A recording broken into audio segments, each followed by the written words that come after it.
Hello everybody. My name is not Markiplier. Welcome in everyone to the Bodhi T Show. 'Tis I, Bodhi T. It's been a wonderful pseudo vacation last week. I only streamed twice and then I took the rest of the day off. In quotation marks day off because I did a bunch of things. The reason why I took the day off was so I could work on projects. And then I forsook that project and took another project. And then I finished that project to critical acclaim. I got 100 updates on Reddit. Yeah. Hello, Catechus's cat. Hello, Kittering.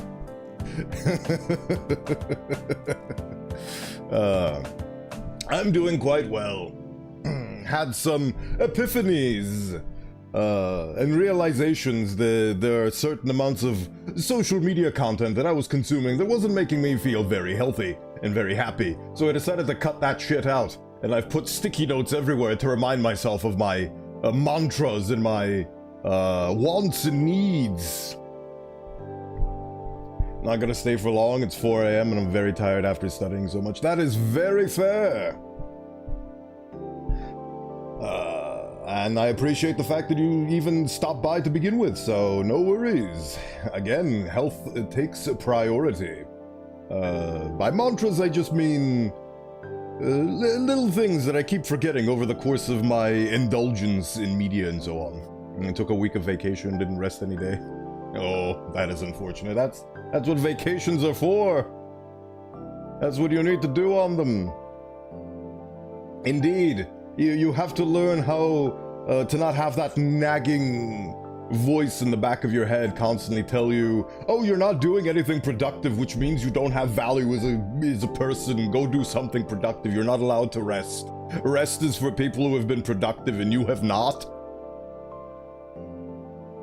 That is a thing I struggle with sometimes as well, but thank you for the hydrate. It has been established.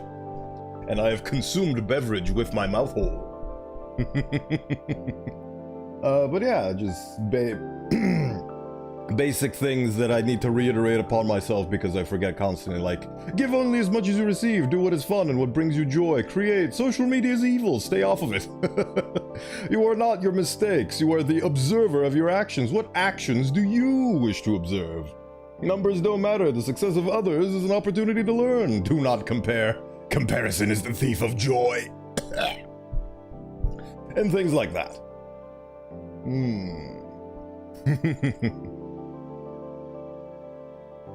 Yes. We will find balance in this life eventually, but for now... My mantra would be rest is for the weak, yeah.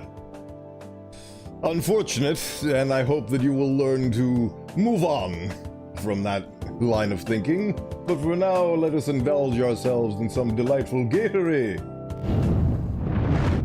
Screen transition. Wasn't it delightful? Haha. 7.0 out of 7.0, true perfection. Ah. You were sacrificing your life to achieve the absolute maximum metric of measurement.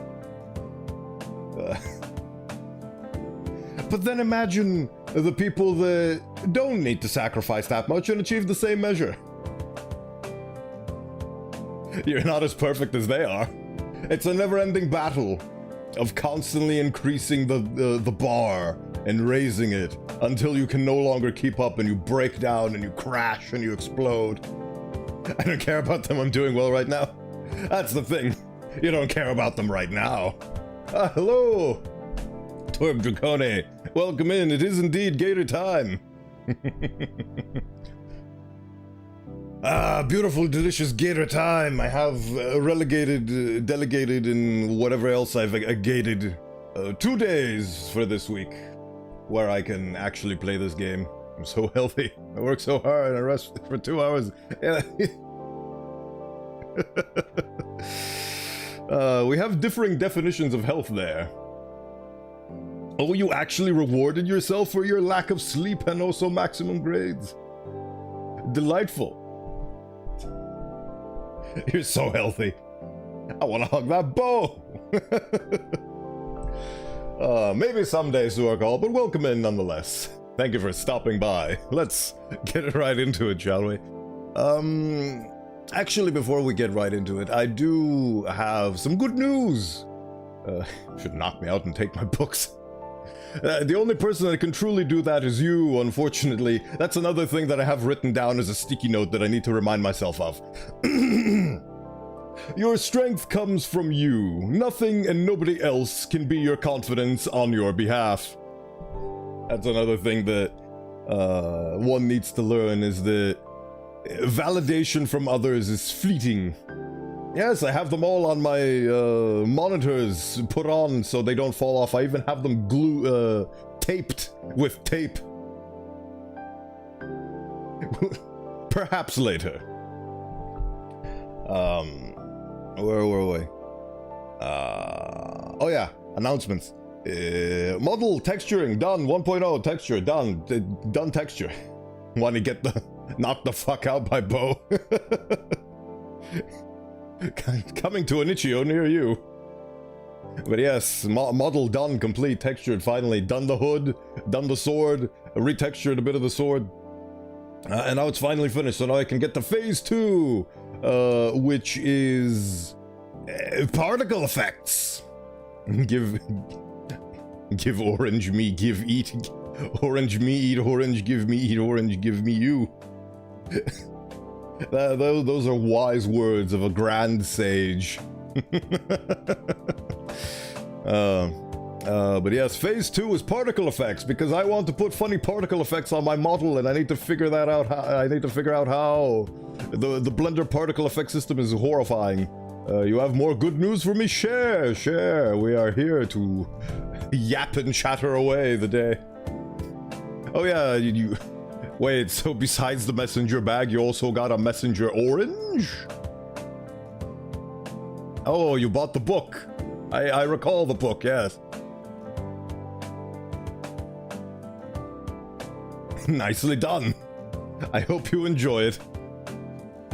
I'm glad that you're at least at the stage where you're rewarding yourself for the amount of hardship and sacrifice you go through on a daily basis. So, you know, there's progress. You can always see things from a positive point of view as long as you try. Will you show me some photos later? Absolutely. And my DMs are always open. And also, if you want to share in the Discord, you can do that as well. I forgot to change the command to be !D. But yes, you can also share in there too. I do have a book. What's it called? Roll, like a learned, well-read. I think that's what I called it. Well-read, and it gives you access to the book section where you can talk about books, literature, and manga. The only book that I can give you is a physical copy of the Vox Machina guide to Dungeons and Dragons, like the expansion that is basically taken from the Critical Role universe. That's the only thing that I can give you. There's a beautiful history behind that book. It was given to me by somebody from the D&D society that I used to frequent, and he was like, yeah, you know, you can give it back to me later, just keep it for now. And then we graduated, and then I moved countries. He never got his book back, and I just kept to sheepishly keep it.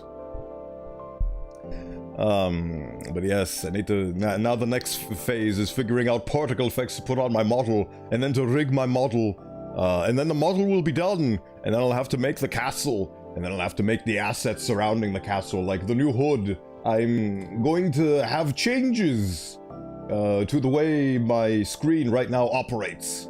The changes will include taking the chat and putting it above my head, increasing the aspect ratio of the actual game to maximum, and just having a less intrusive hood overall. Oh yes, and I'm also going to have funny teasers. I'm gonna have like 4 or 5 teasers. Like the first day it's gonna be the ram skull cracking. The second day it's gonna be it falling. Well, actually no. The first day is it cracking and falling down. Then the second day is it falling in a hole. and the third day it's gonna be the big trailer, and the fourth day it's going to be the full model, what's it called? Reference sheet. The full model reference sheet. And then the final day is going to be the announcement of when the re-debut stream is happening. That would be very much appreciated, but not necessary, kid. Thank you very much, though. Networking. Networking is a difficult thing for me. What was I talking about? Oh yeah, that's the plan, and I hope to do it around Halloween, because my model is very much in line with Halloween, even though it's going to be a for the foreseeable future type thing. Time for the BF with the GF. Stay awesome. Thank you for stopping by, Sorkal. I hope you have a good time. Take care.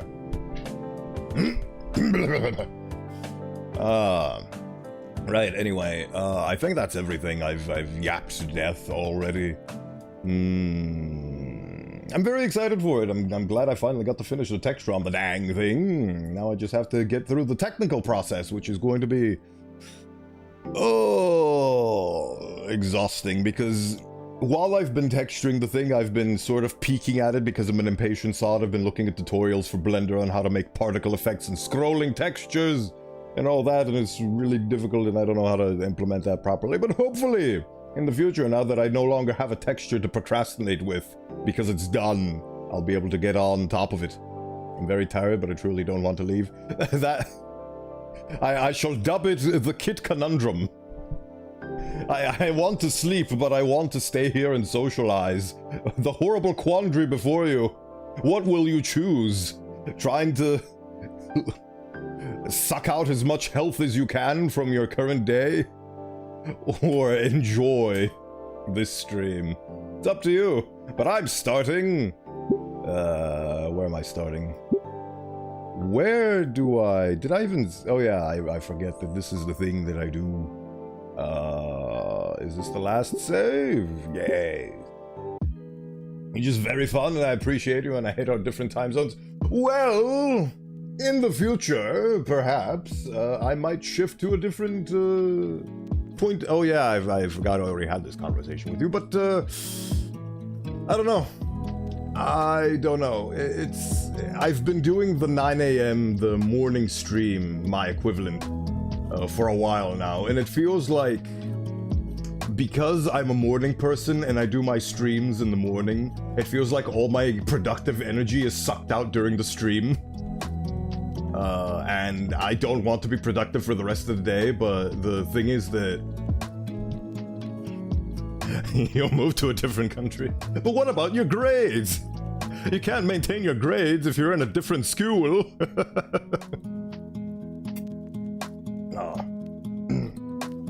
What was I saying? Oh yeah, I feel like because I'm a morning person and I stream during the mornings, like the entirety of the morning into late noon is taken up by streaming, I feel like it saps all of my productive energy, and I don't feel like doing anything for the rest of the day.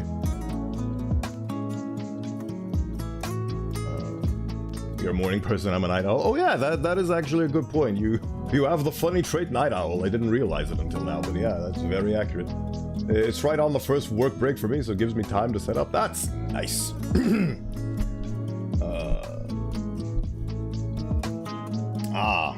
I get it. So I'm very good at all-nighters. It seems like things have... what's the word? Fit into place quite nicely and neatly. Well... You do consume a lot of energy-based beverages to keep you going, but if you need to take a break and you need to go sleep. I absolutely recommend it. Sleep is good. I got woken up by a truck today, so my sleep wasn't great, but hey.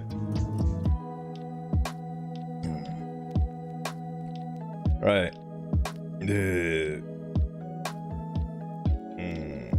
A fruit flavor energy drink. That's nice. Yes, indeed. But yeah, I don't know. schedule right now is good, but maybe either I need to just exist in the morning and do all my work in the morning and then stream, or I need to teach myself that I stream first and then I do the work, and that seemingly takes more willpower.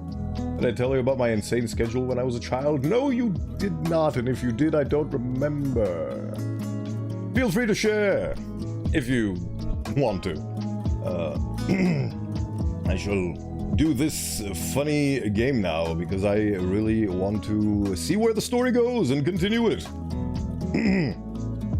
One last respite before the unforgiving cold of winter settles in. Go to bed at 12 a.m., wake up at 3 a.m., study at 7 a.m., and then go to class. Ooh-wee. What is that, like 3-4 hours of sleep? Yeah, just 3 hours of sleep. That is horrifying. I cannot even imagine living a life like that. Sleep is sacred. Sleep is sacred to me. I used to not sleep very well. I used to sleep for like 4 or 5 hours. And then I snapped out of it at one point. And I just dedicated myself to sleeping a full 7-8 hours a day. And now I feel great and way better than I did before. It was horrible, but I was a top student for 4 consecutive years. Then I got diagnosed with OCD and insomnia. Everything has a price. Everything has a price. I wish I could, but the problem is that we are in very different realms of reality. You are still... You feeble morning person, you fool, you weakling. The thing is that you're still in high school, college, and what have you. And I am a fully fledged adult being, or at the very least I came out of a hole and nobody's asking me to go back to school. I shall prey upon your downfall. I shall prey upon your pillow is never cold. Is this your villain arc? Are you trying to put a hex on me? You're trying to curse me?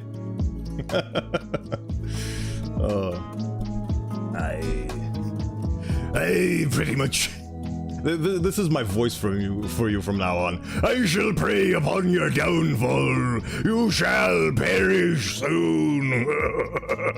This is what you sound like in my head now. Cats will always escape from you. They will never allow you to pet them again. Right, 1 second.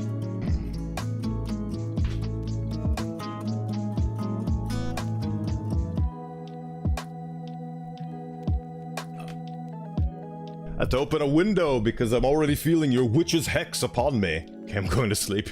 Okay, I'm going to sleep. You play your fun game. Thank you. I appreciate it. Take care. And good night. Rest well, kid.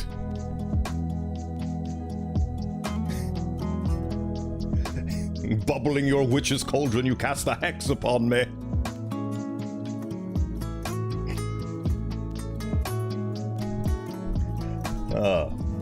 Good night. Take care. And I actually took a swig, but I'll take another swig. Drinking noises, right. Let's see where we left off. I decided to celebrate by eating lunch outside. After a good bit of prodding, Olivia joined me. Yes, delightful Olivia. There is one thing that I really need to Google, which is British Broadcast Channel. At least that's what I think BBC stands for. Feel free to correct me if I'm wrong. But I want to Google BBC Annunciation, because they do a very specific thing which newscasters and news anchors do, which is very fascinating, and I might try to implement that during streams because I like the level of professionalism that is seen in that. I like to stutter less. The Batman is here. Inko, it's too cold. It'll freeze my veins solid. It's 70 degrees and you already agreed. Calm down. What does 70 degrees mean in calcium numbers?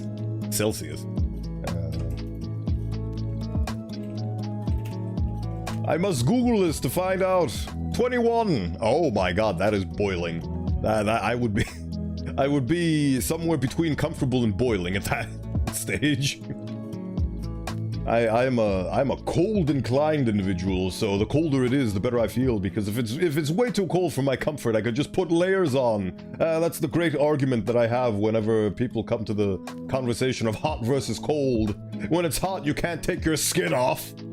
But when it's cold, you can put on more layers, and you can adjust. It has more feasibility and features.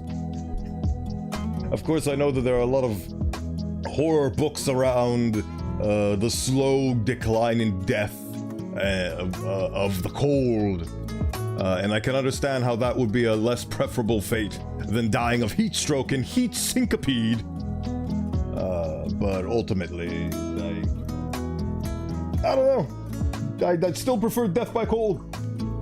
Maybe because I come from a place of absolute privilege, where I don't have to suffer through such things, so I can freely pick and choose in a hypothetical scenario that may or may not ever happen. So maybe my opinion comes from that. I'd probably develop post-traumatic stress disorder if I ever came close to dying of hypothermia. But enough about that. We are having a fun time with a gator. We step out in the chilled air. Oh yeah, it is autumn. So that is pretty high temperatures for autumn, really. But then again, we live in an anomalous time where seasons mean nothing. That was me hissing the... Oh! Oh, that's adorable. She pulls the drawstrings of her hoodie taut, yanking it shut again. When I try moving her, she starts dragging her tail on the ground. You're secretly enjoying this, aren't you? I know I am.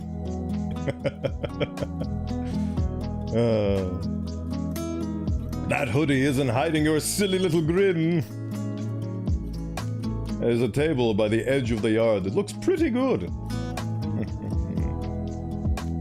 Now it's just the two of us. I feel like that's the beginning of a song of some derelict description. Alone, sitting at a picnic table in complete silence. Ingenious one-liners flow through my head like a slam poetry champion.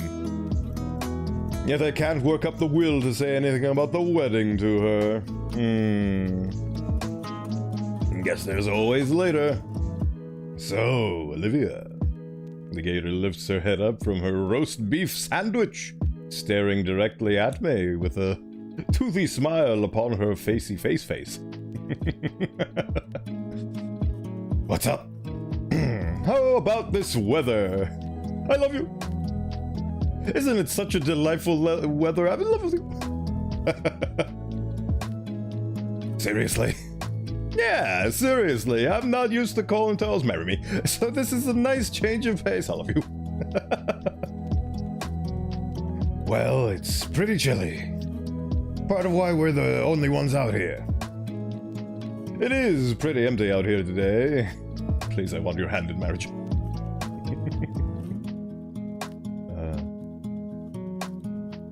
Maybe it's like a human dino thing, more acclimated to snow. Even with the hoodie, it's a lot colder than I'd like. Oh, why'd you agree to come on outside with me then? Because it's you, you silly boy.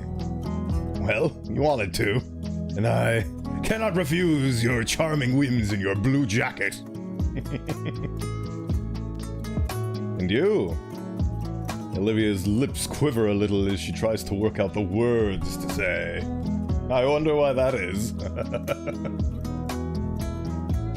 Her mouth isn't up to the task as a flush of scarlet spreads across her cheeks and makes her pouting lips glow. Hey, stop looking at me like that. Those shades are to die for. Indeed they are. Oh, I love how charming and like, it's such a beautiful and charming way that she's been written. And I'm absolutely head over heels for how cute she is being presented in this game. It is absolutely to die for. I mean, where are you from? How's the weather? Where are you from? Just make out already. The Midwest. The Midwest? Only loons come from the Midwest.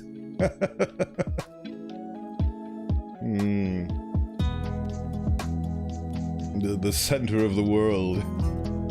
Oh, come on, that's not true. Alright, what was it like then?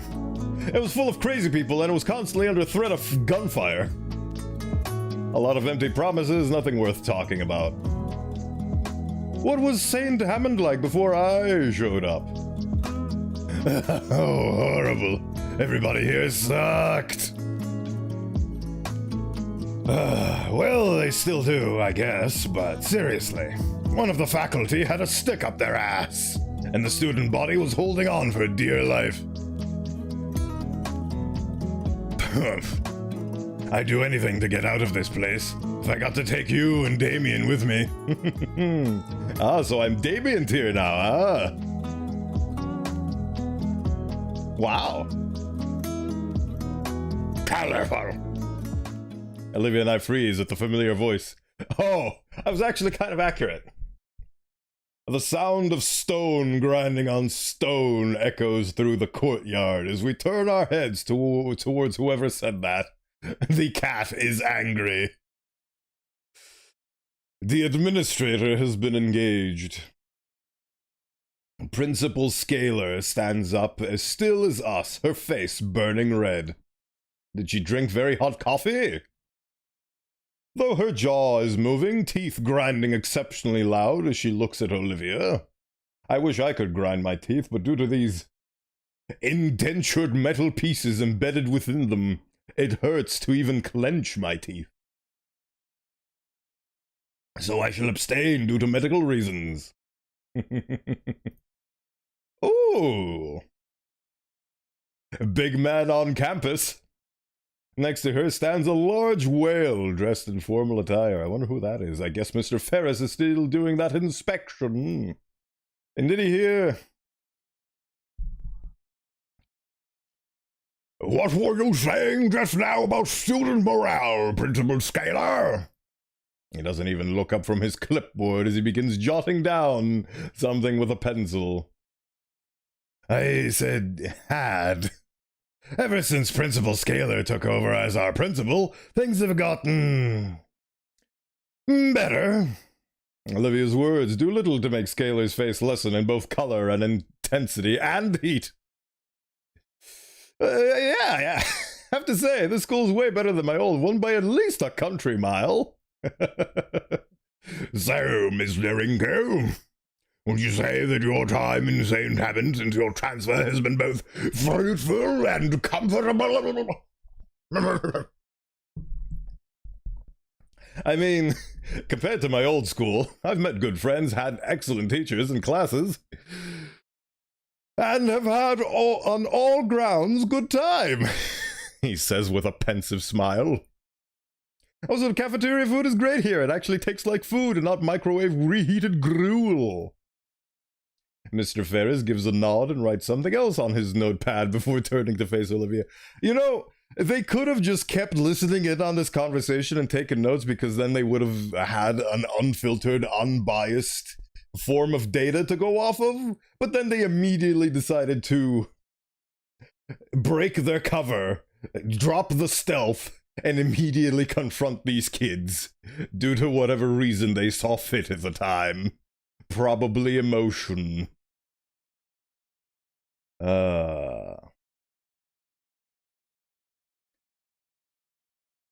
What about you, Miss Olivia Harford, was it? Not any more comments regarding St. Hammond? Do be honest, if you please. Olivia shoots me a quick glance before taking a deep breath. I should do the same.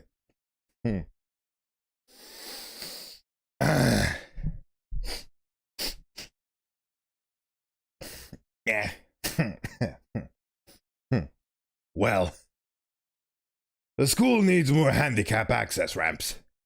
Also, the elevator in the main building is busted. Sometimes I get stuck for a few minutes. Also, our PE teacher steals hats from the students and hoards them in the equipment shed. So he is Soldier TF2, and he steals hats for a living. Oh my god, what was his name again? Rubberfoot was the creator of the Soldier, but what was the... Oh yeah, well, something Cupcake, I don't remember. Pain is Cupcake, that's what it was. It looks like our beautiful PE teacher is basically that. I can almost feel the heat emanating from Principal Scaler's face as soon as Olivia finishes lodging her complaints. Wouldn't want to be around her after Ferris's visit is over. For his part, Mr. Ferris only nods and writes more down on his clipboard before turning back to face Scaler, who does her best to turn her grimace into some kind of smile.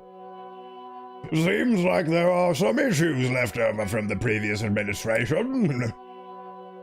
Get it, administration? Are you already taking care of correcting the issues Miss Halford has pointed out? Principal Scaler nervously clears her throat. Oh man. Oh, I need to get a lozenge. I'm watching you, Wazowski. I've already sent in a request to the district to have the elevator looked at by a technician. Mr. Ferris nods and writes something else on his clipboard before clicking his pen and stuffing it in his front suit pocket. I'll have to talk to the superintendent about the request next time I'm at the office. What about this PE teacher Miss Olivia mentions? Oh, Mr. Coach Solly? Ferris raises an eyebrow. It's his legal name. Just like the soldier's legal name is Jane Doe. A famous way to identify unidentified personnel. I forgot what the female equivalent was for it, but... Or was Jane Doe universal? Because it sounds like it could conform to any type of individual. It's his legal name, I know.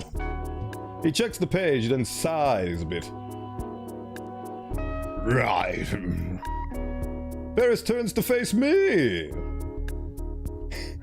Oh yeah, John Doe and Jane Doe, that's it. So his name is John Doe, and Jane Doe is the female equivalent. Ah. Wait. Was the soldier named Jane Doe on purpose, like, as a humorous miscast? I forget.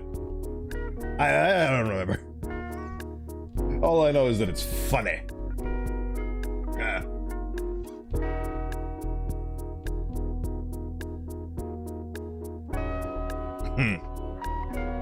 Right, where was I?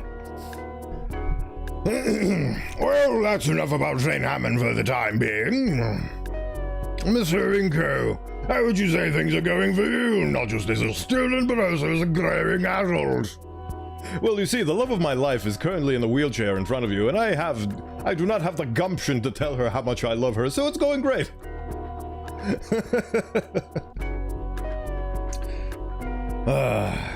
Honestly, at the start of the year, I'd have told you things weren't looking too good. But I've met some really good friends here at St. Hammond, and I feel like things will be okay for us. She perks up at the mention of this. I can't help but look towards Olivia as I say that. She stares back in a faint expression of surprise, but it quickly melts away into a warm smile. Just be really, really subtle about your feelings, and things will come together on their own. Yeah, that sums it up pretty well. Now I'm making a funny voice for some reason. Ferris looks up from his clipboard towards us, a smirk forming on his otherwise flat face. He knows love when he sees it. I'm glad to hear you two are doing well. The Leviathan finishes jotting down something on his clipboard.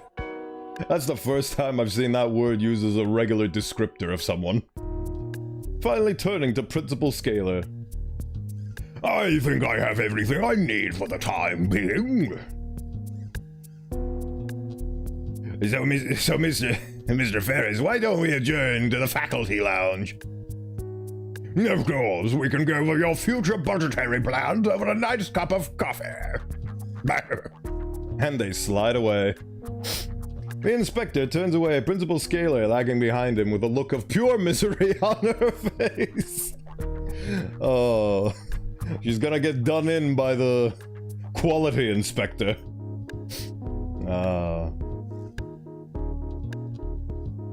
I wish he'd done this freshman year. With a huff and a frown, Olivia stabs at her lunch tray, treating her Caesar salad like a voodoo doll. I'm just trying to imagine that for a minute. Treating it like a voodoo doll? Well, she's forming it into a tiny person and then she's going to bite that person's head off? Is that the idea? That's very fun imagery. Well, look on the bright side. And she levels her silver eyes on me, but remains focused on treating her salad like its namesake. Oh.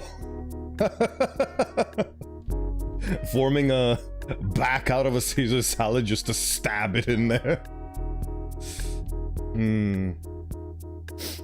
It's senior year, and we're about halfway through. So we only have to put up with this place for a couple more months. She lances the largest piece of chicken, twisting her spork roughly. And? Then what? Then what? We move in together and we live forever. As husband and wife. I'm starting to feel like it takes two has gotten to me. I guess, I don't really have any concrete plans for after school besides smooching your delicious gator lips. What do you mean? You mentioned all that stuff about making a name for yourself. Well, you see, woman, it's just that when I'm near you, my head gets all fuzzy and cloudy and I can't think straight.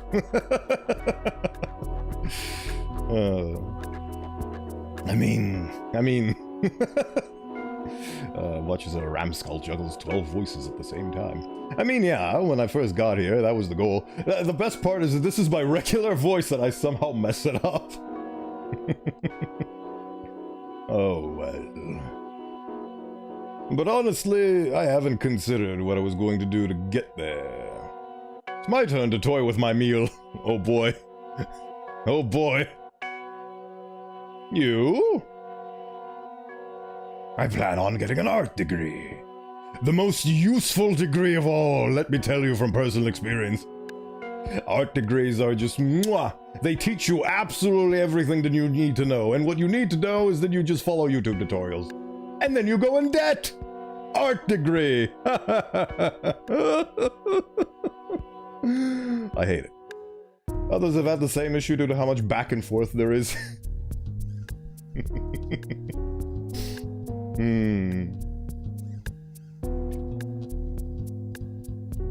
The same issue with regards to these two hooking up because they're like constantly conversing but they're not escalating or something like that. Is that what that comment pertains to?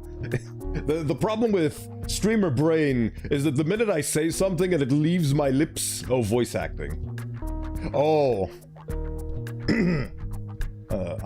Okay. So yeah, the problem I have with things that I say is the moment they leave my luscious lips, they go out of my mind and cease to exist forever. That's why I have the recording, so I can look back on the things that I said. But yeah, with regards to voice acting, it can be difficult, but it is good practice, and I'm having quite a lot of fun with it. I do aspire to be a voice actor in a bigger capacity than I am now. I do have my name on some beautiful projects, but I want more because I'm a greedy guts.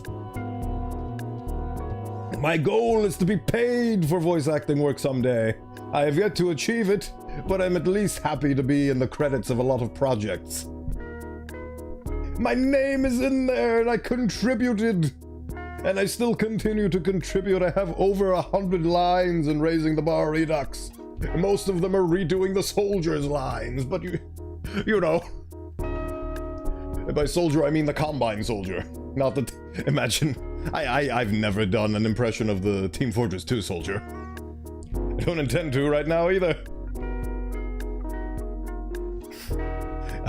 I lean in closer to her to whisper in her ear, "That is a terrible idea."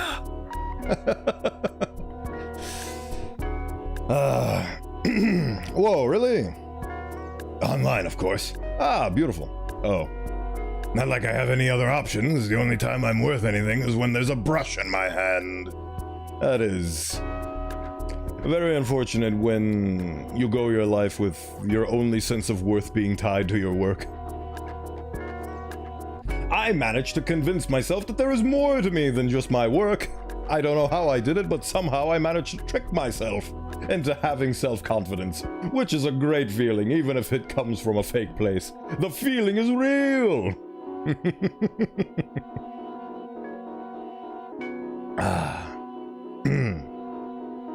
Only classes I'm really passing, too. Only classes I'm really passing, too. I nod my head in understanding, but at the same time, I want to marry her. She's talking about her future, but it sounds like more like a resignation than a declaration. Yeah, it basically sounds like I have no option, so I'm going to do the absolute bare minimum that I think I can because my ego is in the dumpster. And my feeling of self-worth and my self-hatred are so low and high, respectively. I at least have something, even if the path to my goal is vague. The morose mood leaves me at a loss for words. Damn it. I was hoping to actually use this time to confess my love to her. I wanted to talk to Olivia and, smooch her. Ask her something. Or something like that. Stupid Mr. Ferris and his workplace politics dampening the mood. No, don't fade the black. I needed to confess my love to her. The air between us is awkward as we pick at our lunch. And even after the bell rings and we're forced to finish eating, it's still weird. If I had eyebrows right now, I would be raising them, but I do not. Stay tuned for the 1.0. It will also not have eyebrows. Even when I ask if Olivia would like a push to history, she just remains silent in thought. I love the vines. Olivia has been quiet for about 5 minutes now. Even though 5 minutes isn't that long of a time, Olivia had grown so much chattier as of late, so the silence felt just a bit off-putting to me. She is deep in thought and contemplation at her own shortcomings.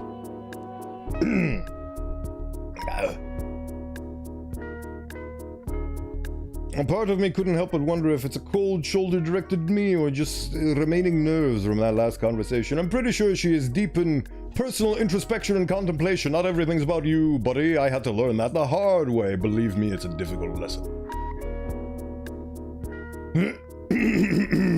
No use thinking about it.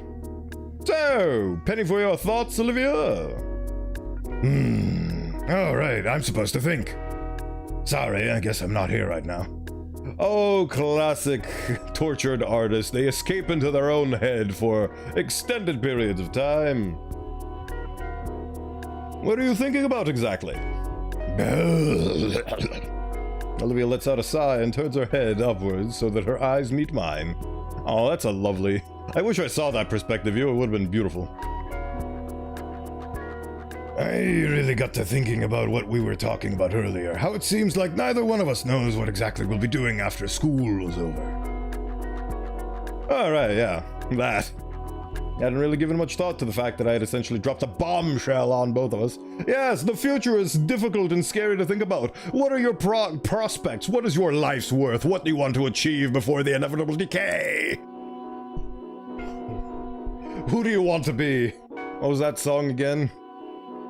Are we there yet? Are we there yet? Do you really know what you want to be? Are we there yet? Are we there yet? Now that I really stopped to think about it, though, the idea of neither of us really knows what to do after graduation is concerning. Move in with each other. Exchange body heat. Most seniors at least have a small idea of what they'll want to do after graduation, at least, I think.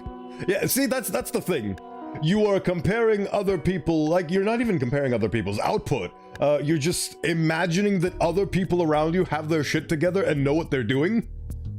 There is talk that Inko and Olivia are both on the opposite side of the autism spectrum and Olivia's mental health issues don't help. Oh. That is a very interesting thing to consider.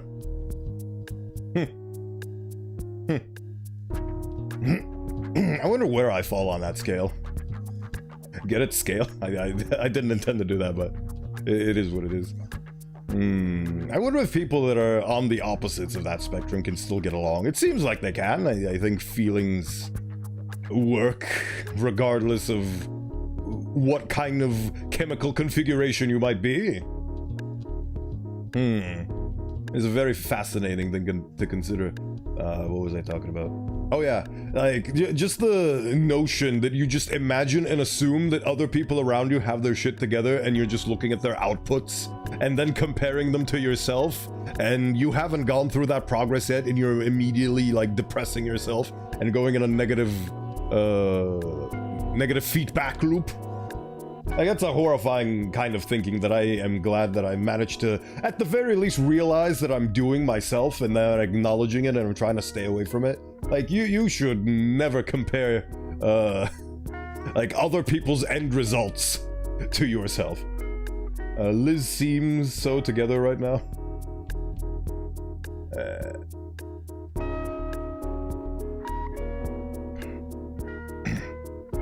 Like, this Liz... Because this is an incognito. Olivia? Where is Elizabeth? Is there a secret character that's been in the background that I haven't known this the whole time? I see her and go, damn, I'm not ready.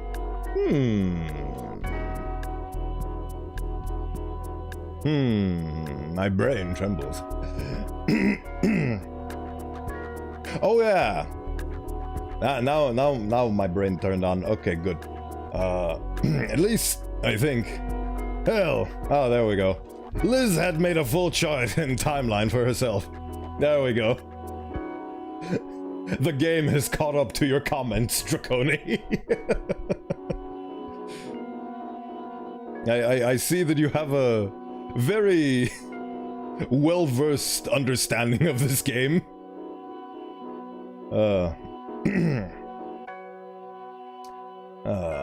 I mean, I always figured I'd go to college, but that feels so basic, for a lack of a better word. There should be some kind of grander plan on what to do in the next big step in life. Timing. Oh, I love how interesting and unique the experience of this game is, thanks to you. Oh, I appreciate your company. There should be some kind of grander plan on what to do with the next big step in life. There really isn't. The grand plan is what you make of it. If you want to have a grand plan, you start thinking about the little micro steps, and that eventually culminates into a grand plan. It isn't about looking at the end result, like, I have a grand plan, I'm going to take over the moon. No, you're not. First, you're gonna learn rocket science, then you're gonna find the funds to construct a rocket, then you're gonna design a rocket, then you're gonna construct a rocket, then you're gonna get a pilot's license, then you're gonna go to the moon, and then you can even start to think about conquering it. It's all about the tiny steps in the middle from I'm here and I want to be here, and that's what is important and that's what matters. But unfortunately, we live in a society that glorifies the end result and completely ignores the work in progress. Bah. University, a career, maybe even starting some kind of family. Those are the kinds of plans that come to mind. Starting a family with a gator, maybe. Oh yeah, I just realized now he's in his own headspace and is completely ignoring the environment around him. They're all just simple platitudes at the end of the day, though. Exactly. Is it even worth making plans? Yes. The more I think about it, the more likely is that something stupid just comes out of left field and wrecks everything. I mean, it does, but it's nice to have plans anyway. If you want to make God laugh, tell him your plans and all. As somebody who really values organizations and having a plan and having a schedule, this hurts my soul. Do I even have a soul? Who knows? I'm here now, though, ain't I? So maybe all I can really do is live in the moment. I always hated that sort of thinking. The thing is, as is with everything, is balance. A balance between planning ahead for the future and living in the moment. Having a vague plan and then living in the moment. It's all about balance. It's all about taking a little bit of everything instead of going overboard with a single solitary thing.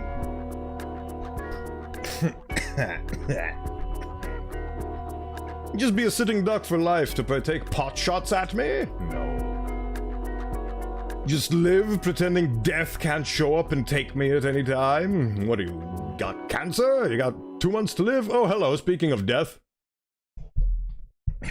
Well, if it isn't Olivia. Hey, it's Olivia. If I had the Metal Gear Solid spotted sound, I'd do it right now. Good day to you, Bodhi. You don't mind if I lurk for a bit, do you? I don't mind at all. In fact, I encourage it. I appreciate it. Thank you for stopping by, Polky. I'm glad to see you. I'm glad to see that you're presumably doing well. Are you doing well? If you're not, please tell me. But if you are, I'm glad for you. But yes, lurking is very much appreciated. You're doing well. Good. Excellent. That's what I like to hear. I'm doing well as well. Well.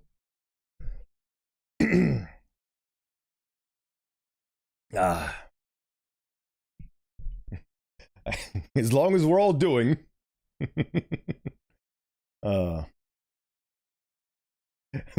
Well, then everything is well as well. Absolutely.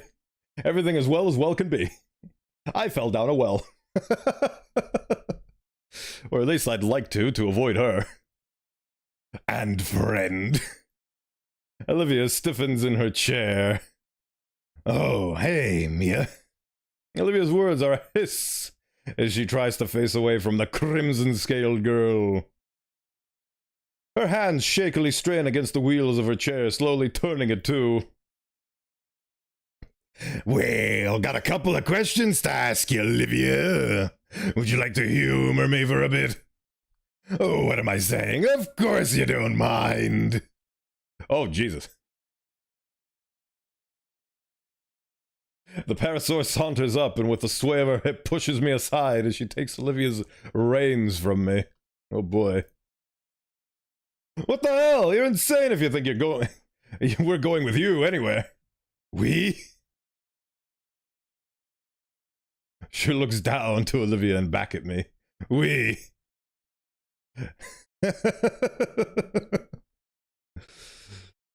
He's funny. We're just going for a little girl talk. No boys allowed. Sorry. You're up for that, right, Liv? She puts a hand on her shoulder and cocks an eyebrow back at me like she knows something. So yeah, we'll just be a moment. Don't worry that pretty little head of yours. And there goes the femme fatale with my wife. I'm left gawking and confused as the two head off in another direction. Olivia doesn't seem to know what to say or do either, so she just goes along with the parasaur wheeling her away. I feel like you can constitute this as kidnapping. A part of me wants to give chase, but the side eye that Mia sends back at me forces me to stop. I feel useless as I watch the two turn the corner. My thoughts of what I want to do going after the pair are betrayed by my body still frozen by the icy glare from Mia. Damn it! I just get to class and ask what that was all about later.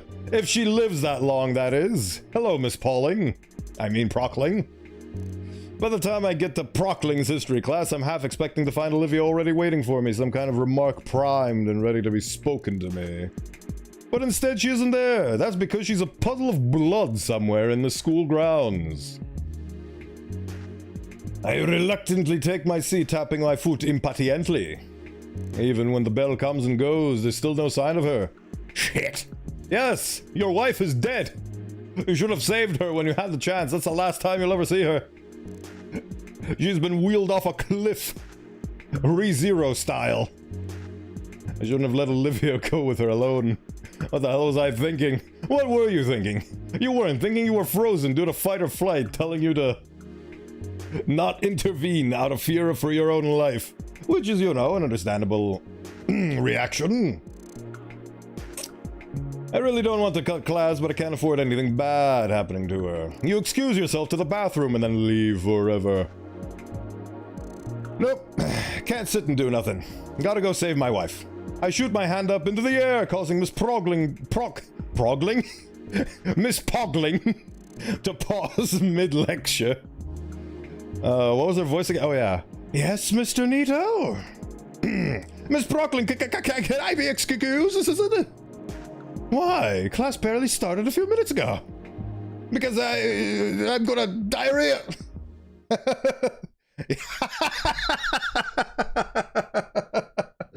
Classic. Man shits himself in front of everyone. I'm halfway out the door already. Oh, that's a beautiful excuse right there.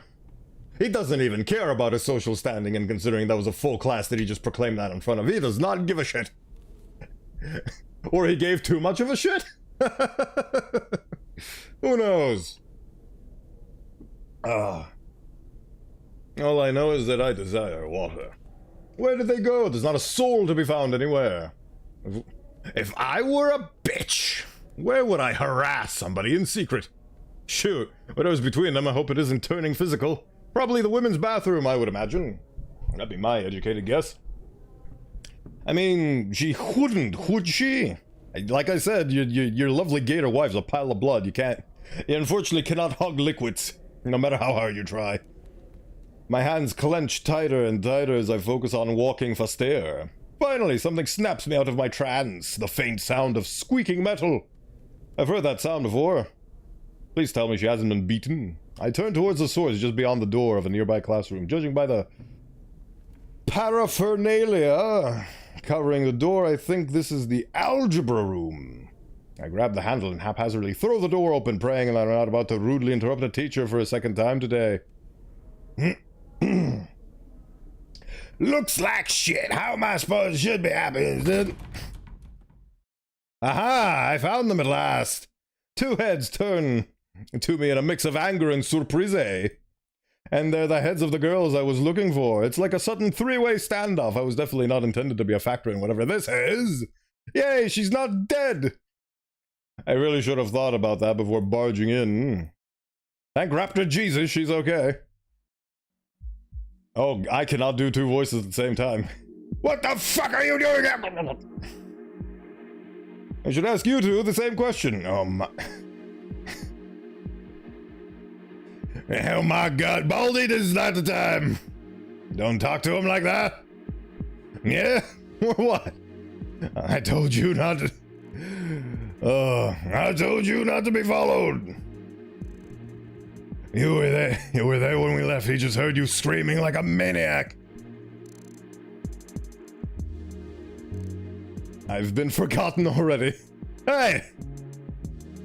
Why are you two in an empty classroom yelling at each other? The two fall definitely silent, unwilling or unable to speak. Unwilling or unable to perform the tasks laid before him. I notice a piece of paper in Mia's hand. It looks like something's drawn on it. The style is different, but it's unmistakably one of Olivia's works. Mia, what do you have her drawing? And the parasaur stops blinking for a second before shoving the paper in her jacket. Before I can question it further, Olivia speaks up. Inko, why did you come here? What is the meaning of this? You seemed like you were in trouble. Well, how touching. Well, we're all in trouble now. We? Yeah, dumbass. I don't have time for this. Hot Wheels, fill 'em in. What's the big issue, huh? Olivia claws at her armrests again. She looks ready to cry. Hey, where'd all your vicious bravado go? Are you afraid to tell him? I wonder what. Afraid of what he'll think? Afraid of rejection? Shut up! I'm Batman here, now I'm gonna kill you. Precious. Fine, I'll say it. Mia turns to me with a malicious grin. She's gonna ruin the lovey-dovey thing we have going on. Watch! I know about what this prick did during the yearbook art contest. Now, ordinarily, I wouldn't give two shits. But then it hit me. Holy shit, you can just get away with it. Now, how crazy is that? Oh no. Oh no, is this extortion? I thought this was a... I was completely misunderstanding the situation. This is unfortunate. She pauses, goading me to say otherwise, but I bite my tongue. Like a shark smelling blood, she starts to circle me, continuing her taunts. This feels like the opening to an anime, like one of those stills where the main character has his back turned and the main antagonist is looking side eyes. Damn, Mia, don't bully the primate.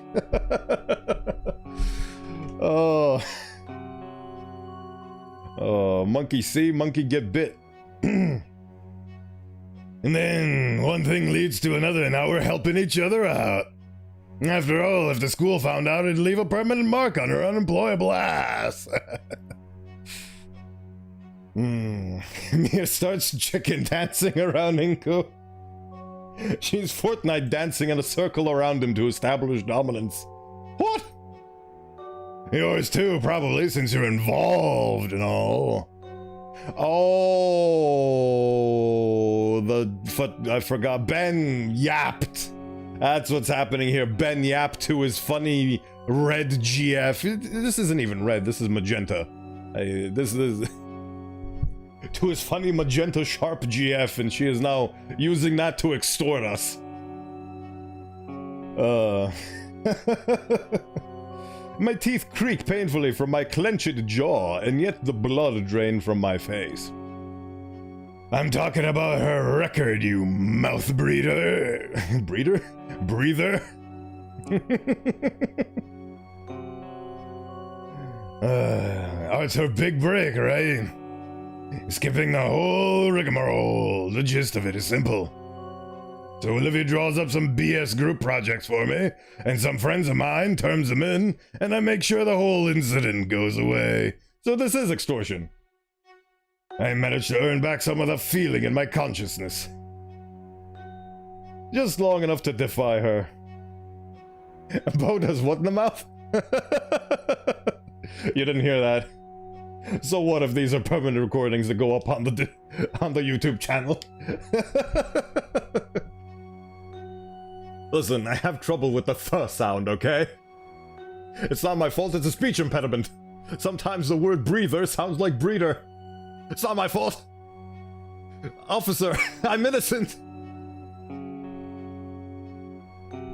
Oh. Where was I?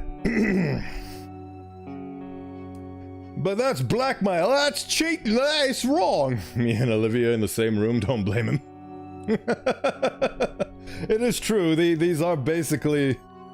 This is the main love interest, and this is... Well, just fucking look at her. She's literally got everything. The spikes. The spikes. Very nice fashion sense. The color magenta. The fact that she's an opposite color scheme to her boyfriend. She's just one big old spike.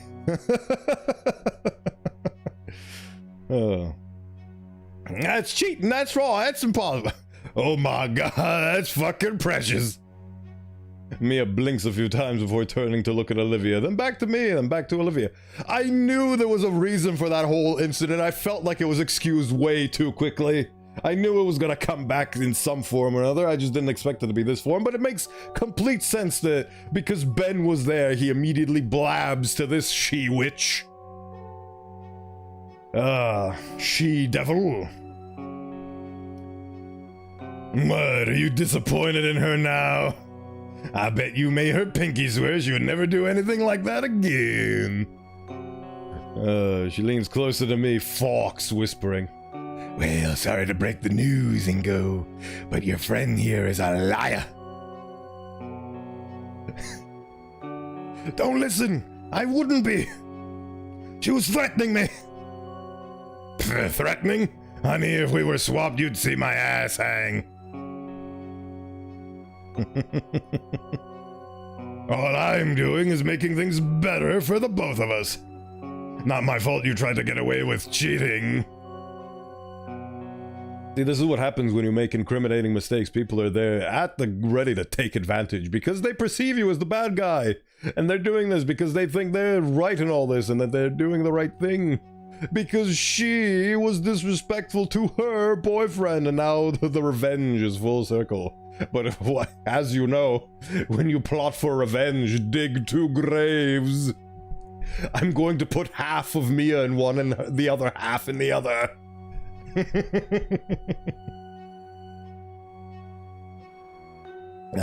You think a cripple like you would have more shame than that? I watch Olivia's eyes start twitching. Mia's really starting to get to her. Of course! The whole cripple thing is literally her trigger. Mia has 100% cheated before and is just using it as an excuse. Absolutely! And honestly, if you could get blackmail on her, you could do mutually assured destruction, which I hope is a route that we could take, because it seems like an honorable path. If we're going down swinging. I can't let her keep talking to her like that. Mia, just stop it, okay? I'm such a timid little boy. Please don't hurt her, but don't hurt me too. Fuck off. She really doesn't need this right now. Can't you both just walk away and pretend this never happened? Shit, Inko. You're good. You hear that, Olivia? Wait, what? Olivia's staring at me with a look of betrayal that threatens to tear my heart in two. Actually, nuh-uh. God damn it, why can't I stop talking for once? Mia waves me off, turning her face to her target once more. I bet you'd love to walk away from this, but things don't work out that way, do they? Oh, that's why you didn't want Inko knowing you're still a dirty, dirty cheater. Wait, oh my god, has she seriously been on the... Oh my god. Olivia! We talked about this! We talked about this! Shut up! Oh, relax, it's not a big deal. No, I'm sick of this. You already admitted it. Art's my big break. You're only doing this because art is all I have. Your record is fucked. You lose nothing if we get caught. It's Tuesday for you. But me, it's all I have. You're embarrassing yourself. You know I can't lift or run or carry or dance or fucking anything you do on a daily basis without even thinking about. I can't do anything else because of these fucking legs and this fucking chair. Why can't any of you just leave me alone? I just want to draw, for God's sake. Man, that's a lot of pent-up aggression that was just taken out. Mia rolls her eyes and takes a step closer to Olivia. Well, that's a nice outburst and all, sweetie, but I really thought you were smarter than this. She can be smart when she's not being obfuscated by the fog of emotion. Olivia wipes her eyes away with her sleeve. What? Mia takes another step forward. Think, handbag. Oh. At least she didn't call her a nice pair of shoes. Would I really go through the trouble of making you think this junk? Do this junk for middling grades? If your work were crap, you wouldn't have a record to hold over you. Everyone knows you're the best artist in this place. You're just a retard about it. A handbag? Yeah. They're drawing the hard R. I mean the hard H, Slora. Olivia's mouth hangs open, but no words come out. You're the kind of idiot to let this sort of comment get to you, so let me be first to say, congratulations, Olivia. You have a fan. Anyways, Inko. Oh crap, it's my turn now. Distractions aside, you're in on it too now. You don't want Olivia to starve now, would you? Her words, not mine. Say a damn word about any of this and she's doomed. Do you understand me? I try to muster up words of defiance just past Mia's death stare, I spot Olivia's horrified expression. Yeah, she's very horrified right now, isn't she? Hello, Baldy. I'm waiting for your answers, Skinny. I honestly don't know what to say or do in this situation. Smooch her! She'll be so confused you can grab Olivia and run away. Oh, I'm just a hopeless lech, ain't I? No! Oh, God. Excuse me. Skinny is a slur for humans from Snoot Game? Oh. Thank you for the added context. Skinny man. What do you choose? Punta or death? If you know that reference, we share in our trauma. Let me think this over with Olivia. Let me just go grab her and run away. Think this over, you dense or something? It's a simple yes or no question. You can't seriously frickin'. Mia pinches the bridge of her snoot and lets out a tired sigh. Oh, she's actually reasonable. Ah, that was actually surprising. I thought she'd chop my head off. Fine. Ah, she is getting ready to chop my head off. The two of yous talk it over and reach some kind of resolution. But that don't change the fact that what I said earlier, and go. Don't say I don't do nothing nice. Yeah, I mean, honestly, she is being reasonable right now. To an extent, she is still extorting and blackmailing us. And we need to deal with this. But we can't deal with this while she's in the room. But think carefully, amigo. You both got a hell of a lot more to lose than I do. Oh my god. She's just having fun.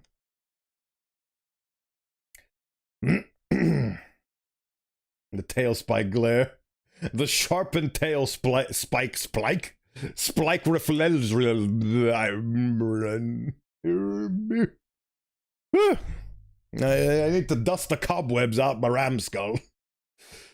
Mia only gives me and Olivia one final glance before unceremoniously leaving the room. It takes me a bit to recover my thoughts.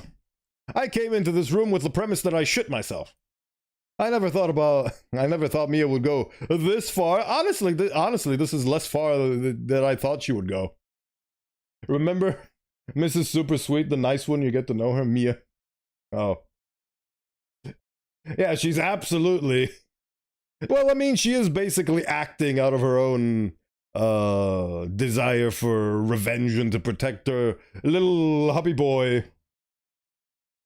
Because from her perspective, Olivia is a coward, bully, cat, and thief, and she spittled on Ben's good nature and good intentions, and she's such a big meanie for being so unthankful and ungrateful for all the work that Ben did to elevate her to the status that she has now.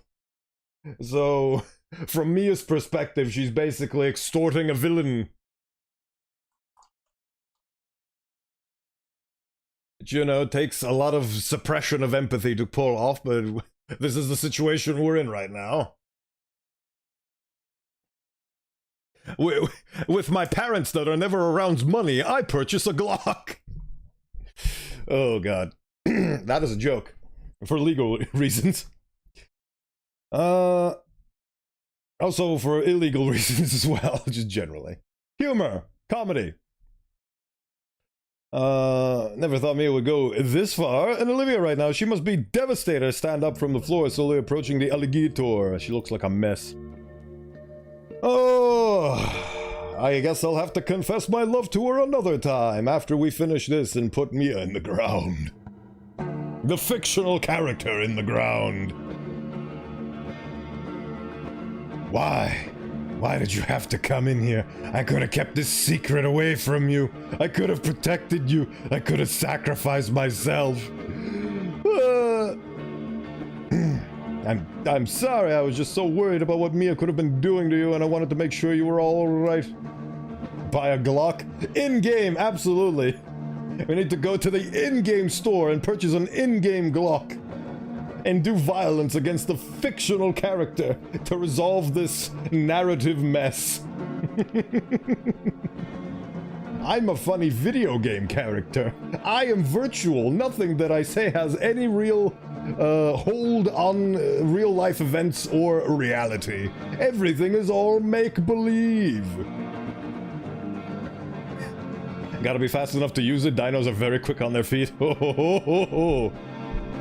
Ooh. Olivia grips her armrests. I was alright. I had it handled with Mia. But to basically be her slavey, doing all her work? Not all of it, just whatever she needs to pass. I'll take a seat next to her there. She threatened me that she'd go to Scalar and spill everything. But are they quick? But are they quicker than Bullet? TF2 heavy.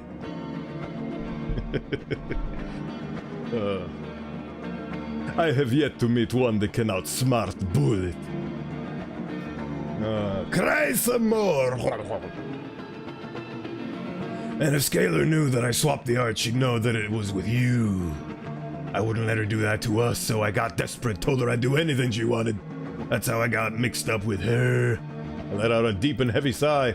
Olivia, I can understand why, but I heard how Mia was treating you before I came in. Even when you're doing her work to save her skin, she's still treating your art, and more importantly, you, like garbage. That's no way to live. My words ripped through the Gator girl's fragile heart, her face contorting in a fierce snarl.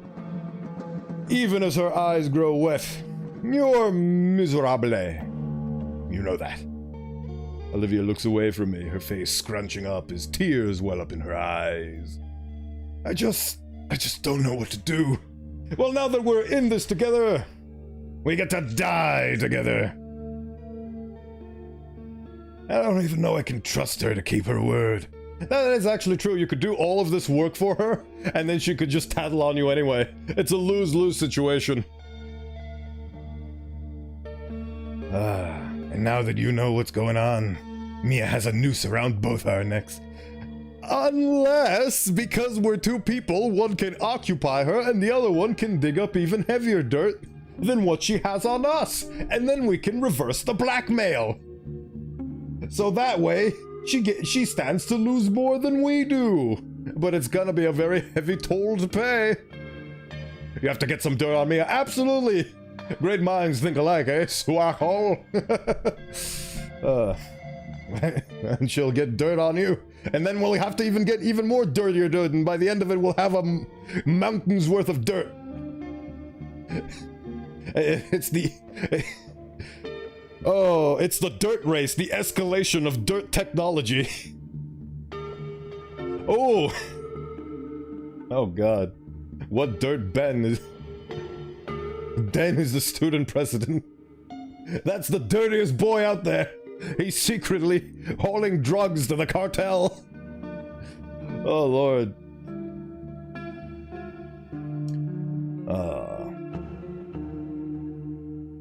Yeah, yesterday was Doki Doki Literature Club's 7-year anniversary, and based on some mods, the purported birthday of one of the characters, and that was a good time. That thought just came into me randomly. We need to figure out a solution to this situation, and I hopefully won't have to resort to using the shotgun. The gravity of the situation settles in. It feels like something in me is both frozen over and ablaze. There's only 6 months left in the semester. Well, we have 6 months to deal with her. It's not like she's asking for something impossible, but she's just gonna destroy everything at the end of the year. This is basically 6 months of shortening her lifespan just to have the same result happen. Might as well pull the band-aid off now and kill her. I mean... I am a fictional character. I am a virtual tuber. And everything I say is taken within the realm of virtual reality, which means that nothing I say has any bearing on the real world. Please do not sue me.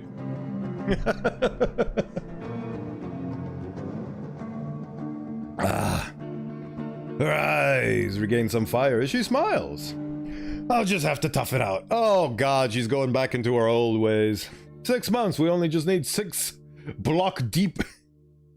Just a 6 block deep hole in Minecraft. Yes, we need to put some TNT in a hole and make a big pit and then bury her in it. And then when it's dark, creepers are gonna spawn. I'll just have to tough it out, making out to shut her up until this whole stupid thing can blow over. The thing is that she can hold this over for the rest of her life, because once you get into college, that can still leak, and you could get expelled. This is not a viable solution that you're suggesting here, Olivia.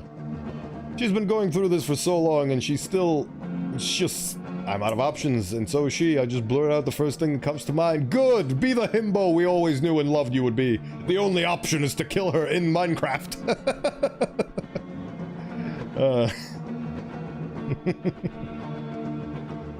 Oh. I just realized something. I'm assuming neither of you guys are subscribed, but I'm assuming that none of you have gotten any ads so far.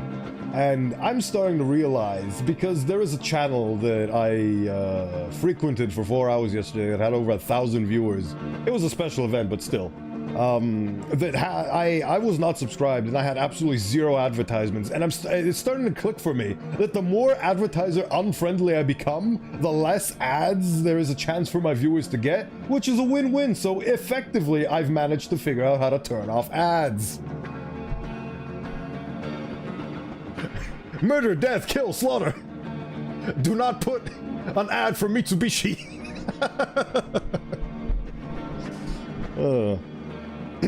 Where was I? No ads, but also no wordy funsies game with Bo. Feels weird, man. I mean, I still take breaks. I still go BRB. I don't want to be the infamous Gargura, who for the longest time in her streaming career never took a break during her 6 to 8 hour streams. Once. This is allegedly something that she's admitted to on stream. And I don't want to be that. Breaks are important. So, breaks will happen. And one will probably happen within the next 10 to 20 minutes. Because I just feel peckish. But anyway. I'm out of options, and so is she. Right, what's the first thing that... come out clean first, so that way it you take in the consequences, but it dispels the blackmail. Why not tell Scalar about what Mia's making you do? Scalar? Are you out of your mind? You saw how she handles things around here, especially with that auditor breathing down her neck? I'm trying to avoid getting caught. No, this is a good train of thought. There's actually I think there's a way to finesse this situation where Mia gets screwed out of her blackmail, and you and me don't get a mark on our permanent record. I just feel so happy whenever you say Bo. My friends call me Bo.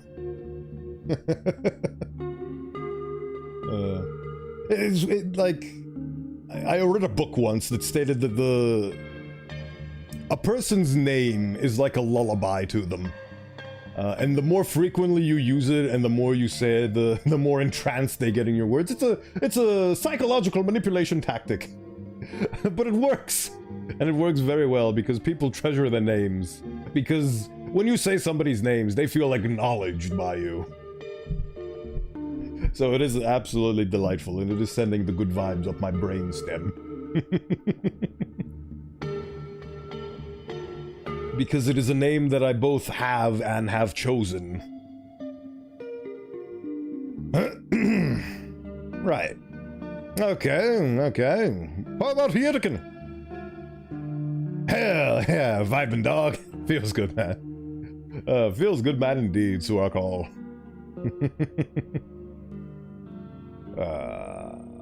What are we doing? And for a split second, I can see her mask crack, her real worry evident in those silver eyes shaking.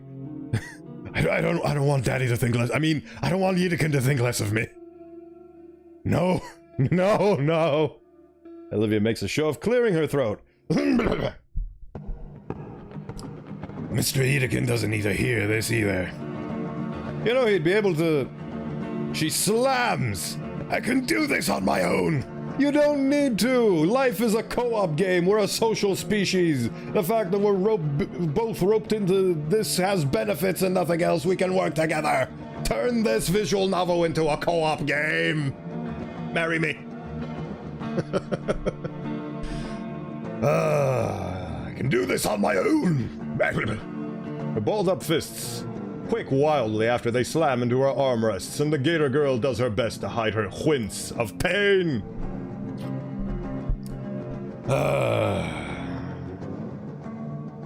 I don't really think we can fix this if we're not working together. Thank you, Mr. Ganito. Your brain, it functions. We're a social species, but they're not the same. That is an excellent point, actually, in the context of this game. They're not the same species. Humans are a social species, but I don't know about alligator. What was she again? Dilophosaurus. What was her designation again? She's like a Disophorus. I forgot. Like, no, not a Dryosaurus.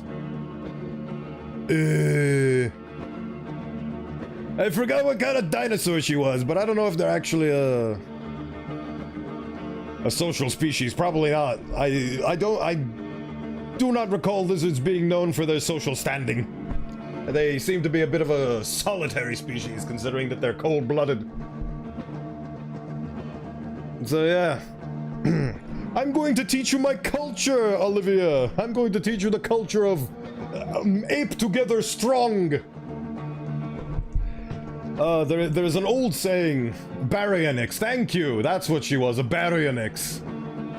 Or is it a baryonyx? I don't know. Whatever the pronunciation, that's what she is. But yeah, there's a lovely old saying that humans love to recite to each other over the ages. You take one stick and you bend it and it breaks. It is a singular stick. But if you take 5 sticks and try to bend them, they will not break. Because ape together strong. The sticks support each other, and so can we. Her name is now Barry. Barry the Onyx. Alright, so we have Mr. Incognito and Barry the Onyx.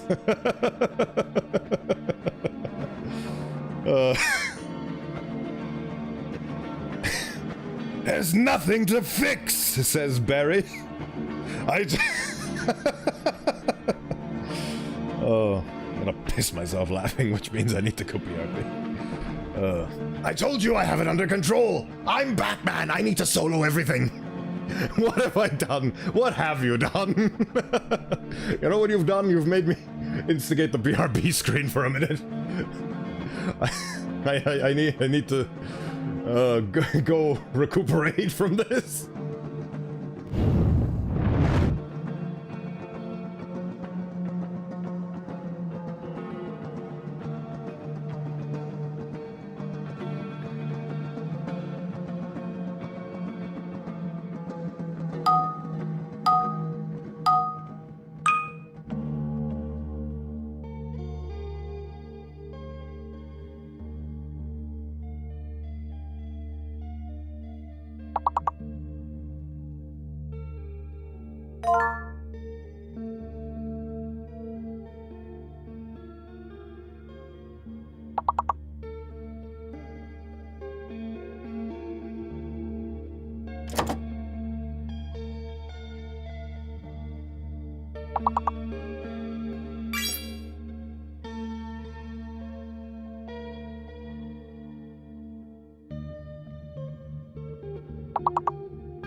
Beautifully done! We get to progress to level 3 next. I return. We can do one more to finish because we started the game and we've succeeded, so we'll be playing again at some point. Just to finish off the game. To see how far we get, we will continue from level 3 next time. I decide arbitrarily.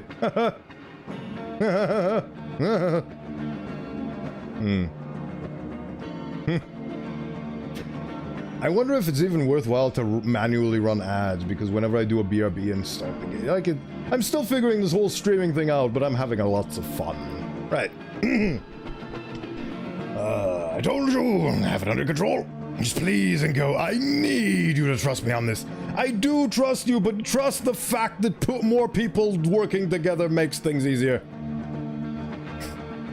You're being a stubborn solo gamer. We need to be in a party. Duos do better than solo queues.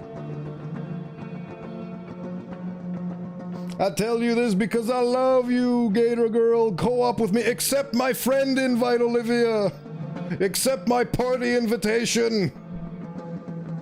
We cannot hope to succeed alone. Apart we are defeated. The saying is divide and conquer, not divide and succeed. Stop pulling a Kirito. Yeah, what Twerp said. I do trust you, but you also need to trust me. Her voice is softening as if she's fully drained now. I can handle it, I told you. Her fists unfurl and continue shaking. I take one of her hands, ignoring her indignant sputters as I directly cradle it in my palm. I wish I got that reference. Feels bad, man. I wish I got that reference too, but I can at least pretend like I get it. Oh, it's the guy from... what was his name? Sword Art Online. It's the main protagonist from Sword Art Online. Again, I've only seen the abridged version, because people have told me that the abridged version is like better written than the original. So, Sword Art, yeah. There you go. Kirigaya Kazu... wait, what? Oh, Kirigaya Kazuto was his full name, and his, gamer name is Kirito, basically. I'm glad I get to enjoy Sword Art Online based on the things that fans put out rather than the actual source material. I don't even know what Sword Art Online is. Feels bad, man, am I too old? No, not at all. It is quite obscure, so I do understand. The only reason why I know about it is because I follow a channel that does abridged series that did Goblin Slayer abridged, which I liked, and they also happen to do Sword Art Online abridged. Or I'm confusing the abridgers, and I'm completely wrong in what I'm saying. But my point is that I discovered it through a abridged series because I follow abridged series. But the point is, it's an anime series. It's just the Japanese anime. Is it Japanese? Let me see. Can you abridge me? Sure, let me...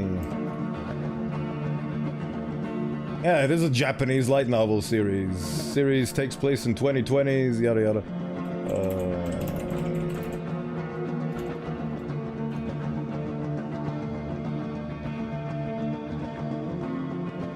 There you go.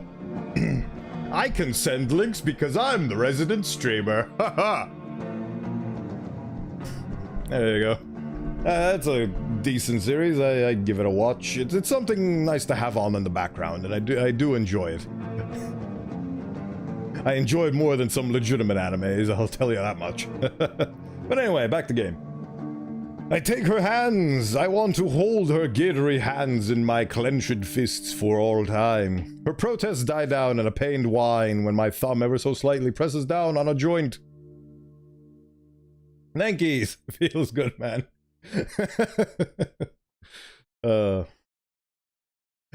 Soon he'll get the reference. See, we're educating the masses. Her protest that... all this time, you've been doing your best, Olivia, but now it's time for me to shoehorn myself into your life and take over things, giving you no agency. Remember that conversation? My soft words draw out an even softer breath from her. Mia's had me drawing for her group almost daily. I've been dying.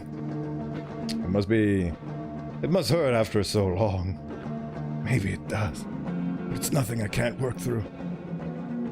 Why can't you trust me to help? It's not about trusting you to help, it's about being stubborn. It's not that I don't trust you, Inko. It's that I trust everyone. It's that I did trust everyone else. So please stop asking about fixing me. I can fix her! Or fixing things, I mean. Is that what this is about? Olivia's burning out at this point. I hope that all the fun, cool choices that I did over the course of this game has made her soften up a little bit so that it can actually help her and she's not going to be stubborn. Maybe this... well... oh, don't skip. I accidentally pressed control because I'm shuffling a pen in one of my hands this entire time. She can make me worse. That is the opposite of... those are the two sides of I can fix her. And maybe I do fix her, or maybe she breaks me. In my experience, this kind of broken is... I wouldn't say it's easy to mend, but it is mendable. It is something that you can actually work through. It's more... I guess I find it easy because I've been through similar things and I understand this. So from my, like, point of view of experience, it's easy to mend because I know what you need to do in order to help unbreak a person like this. And just love and support and, like, actual trust. Olivia's burning out at this point. She's already hurt badly. I can feel her hand shaking. It's beyond the point that either of us alone can handle. I let go of Olivia's hand, watching as she takes her hand back and settles it against her chest. I hook a nearby chair leg with my foot and drag the seat closer. Close enough that I can sit down right next to the... There we go! The game shows me that I'm talking to Barry. Love, support, and understanding. Yes, that is the mantra. Those are the words. That is what we need to do. I can sit down right next to the... right next to Barry. Inko? She raises an eyebrow. Yes, Barry. I'm here for you, Barry. I find that being next to her like this makes it easier for what I'm about to say. Breathe in. Breathe out. Meeting her eyes once again, I speak my honest thoughts. Seriously, dude, those are not the honest thoughts that I was expecting from you. Mr. Yedekin can help, Barry. Her teeth grind together as though contemplating mauling my face off. Please, hear me out. I want to trust you, Inko, but I'm just scared that Yedekin will hate me forever for this. No, he won't. It's not that you're afraid that he'll hate you, it's afraid that you think he'll hate you. It's your thoughts, not about the reality of the situation. You're afraid of what might happen rather than what will happen. It's not that you don't trust him, it's just that you're afraid of your own actions. He's the only one that's ever made me feel like my art is worth something. Oh boy. Yedekin won't hate you. It'll be worse, he'll be disappointed. Like a goading parent would. I can't lose him. Look, we can get you out of this. Of course Yedekin will understand, even go to bat for you. And if you're the one to speak up, it means you're the one getting back at Mia. She won't have power over you. I can't just give it all up like this. How can I trust you with my entire future? You have nothing to lose. I have everything. Can you trust Yedekin?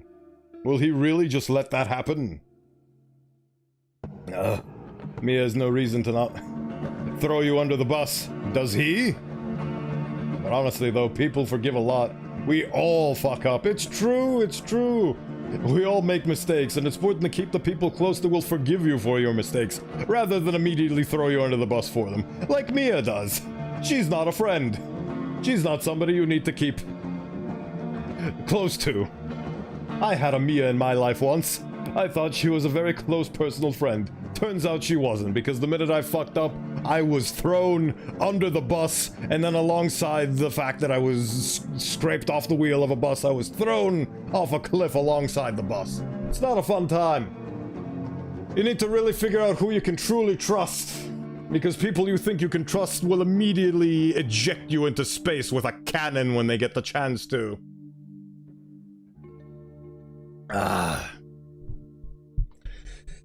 Of course not. Mr. Yedekin he's the only teacher that's never given up on me.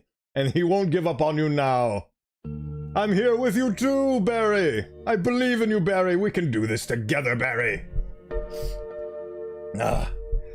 You're not alone, Olivia. You're not alone, Barry. But you need to accept our help. You are the onyx that shall shine brightly. You are the Barriest of all time. But you need to accept our help. Please.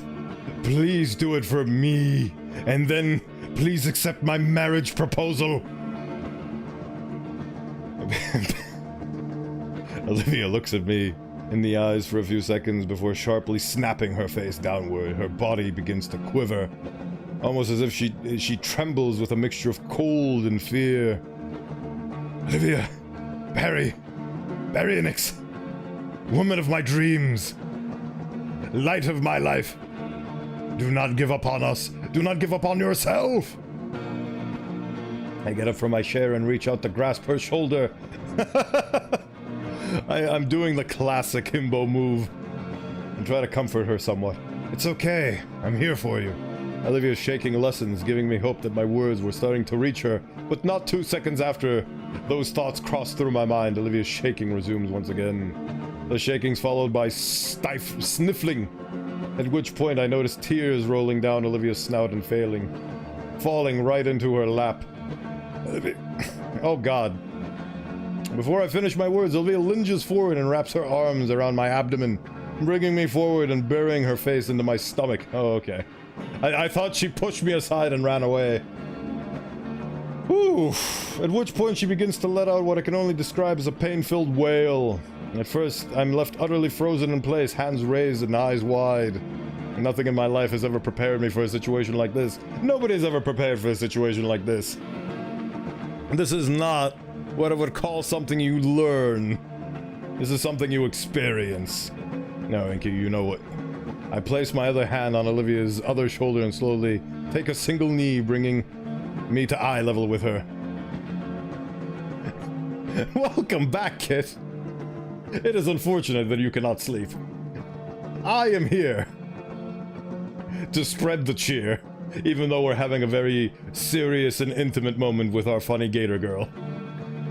We also call her Barry now for some reason. There we go, there it is, there's the actual hug. Then, without saying a word, I tighten my embrace, allowing her arms to wrap around my neck as I wrap my arms around hers.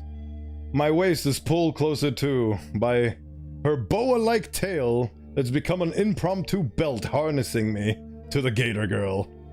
That only means we're spending time together. I wish we could spend time together under better circumstances, but it is what it is. Oh no! My heart! This is the moment where you let the heart sing. There's a distinct thumping on my chest, rhythmic and relaxing. The realization that it's her heart sets my face ablaze, but also brings a smile to my lips. I wish we could spend time together when I'm not having a migraine. I do too. I pray for better times. But these are the times we have, so this is what we need to make do with. Can't stand listening to things. Take a breather, go for a walk, relax. Lie in bed and stare at the ceiling. Absorb the soundlessness of your surroundings. I have preyed upon your downfall, yet I find myself in my downfall.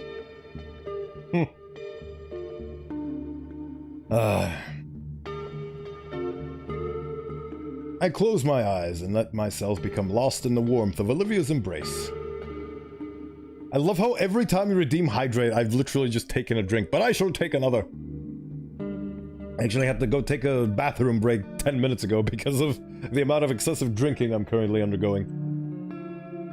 I close my eyes and let myself become lost in the warmth of Barry's embrace. I was gonna call her Brian for a second there. I can't help it. I'm a hydration station. When we break apart, I check on our time limit. My phone says we're still 20 minutes before school's out.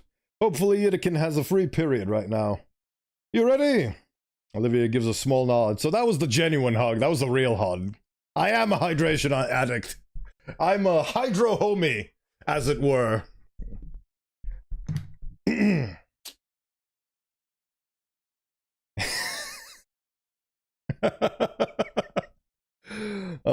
My only want is to inspire healthy habits within you with my presence. Olivia gives a small nod. I get up and start towards the door. The door held open with the back of my shoe. I look back at her. As Olivia wheels over, she grunts with each push. Oh crap, I'm an idiot. Once she reaches me, Olivia gives me a very meaningful look. Well, there is hope. My stubbornness is bigger than your motivational life. You might think so, but it all begins with the thought. There's nothing more infectious than a thought. An idea.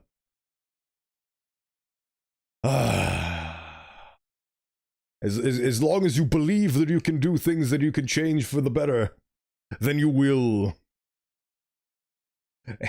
You can use your stubbornness to stubbornly hold on to the idea that you will get better, you will improve, you will be a better version of the kid today, tomorrow.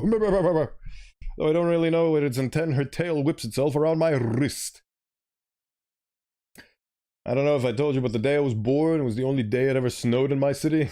It has never snowed again. Oh wow. That is an omen, if ever I've seen one. I wonder if your bewitching has worked. Alright. There we go.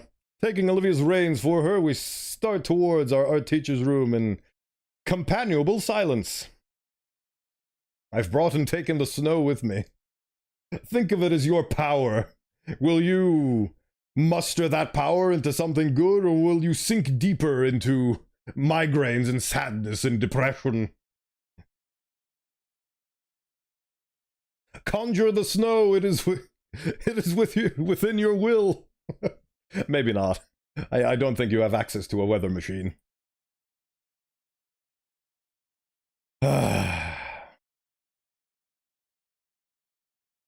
Let it go. Let it go. Can't hold it back anymore. Just make a bunch of ice cubes and then grind those up into makeshift snow.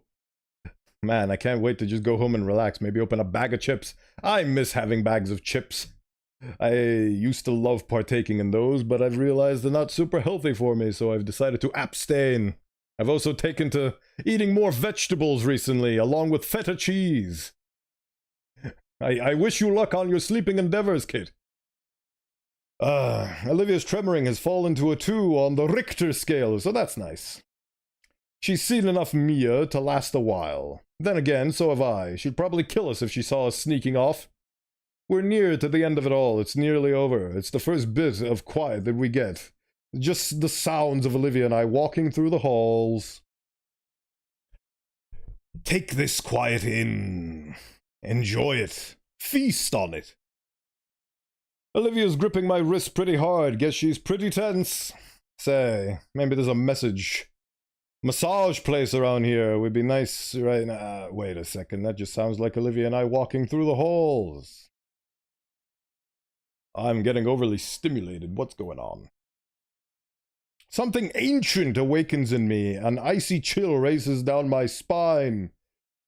As if there's a knife poised just behind my neck. The Gator girl tenses, head stiffly turning. Her pupils slowly shift to mine, and their contraction to pinpoint brings attention to the danger my ancestral instincts are warning me of. Oh, there she is. Oh, we get a lovely new perspective of her. Is she supposed to have short hair? This makes it look like her hair is way shorter than it ought to be. My god, she has sharp eyes. Everything about her is sharp. What's up? You two trying to run a... Fight or flight, reflexes kick in, zero thought on my end, my body chose to book it.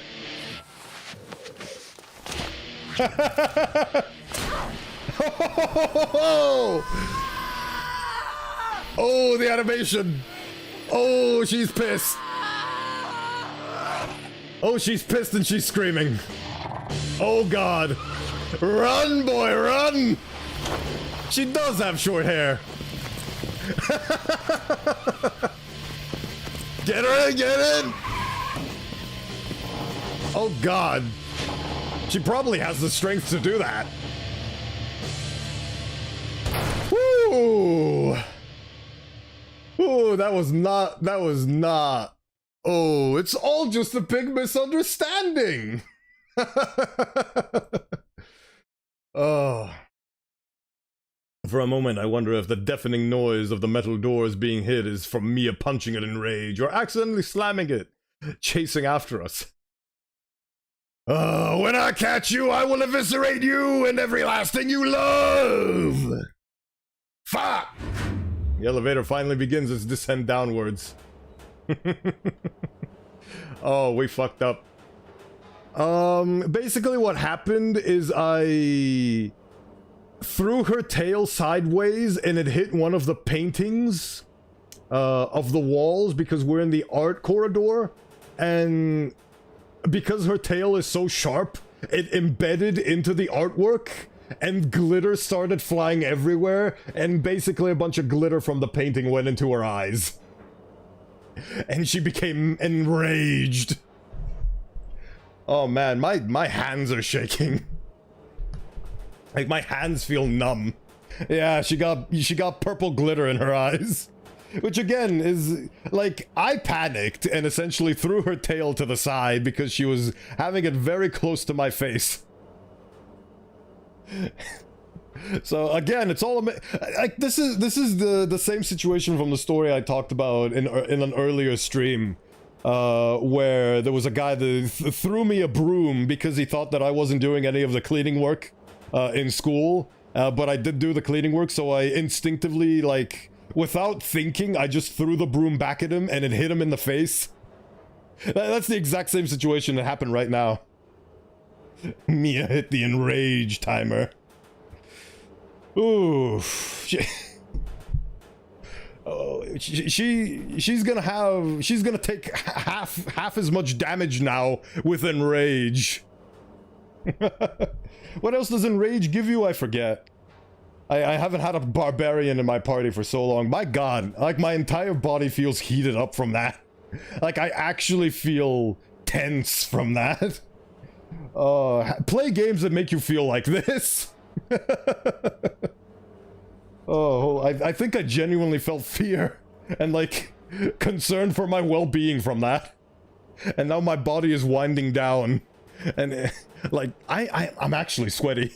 I'm actually sweaty from this.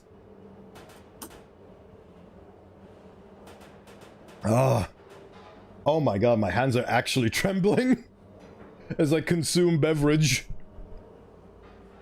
Woo! The cutscenes are so good in this, they are all in the right spots. Yeah, absolutely. This made me feel like a kid again, being threatened for my life. Or at least the memories of this. My god, I need to take a breather for a second. Do an impromptu consume something, because I feel like it's such a weird feeling. I think this is what adrenaline feels like.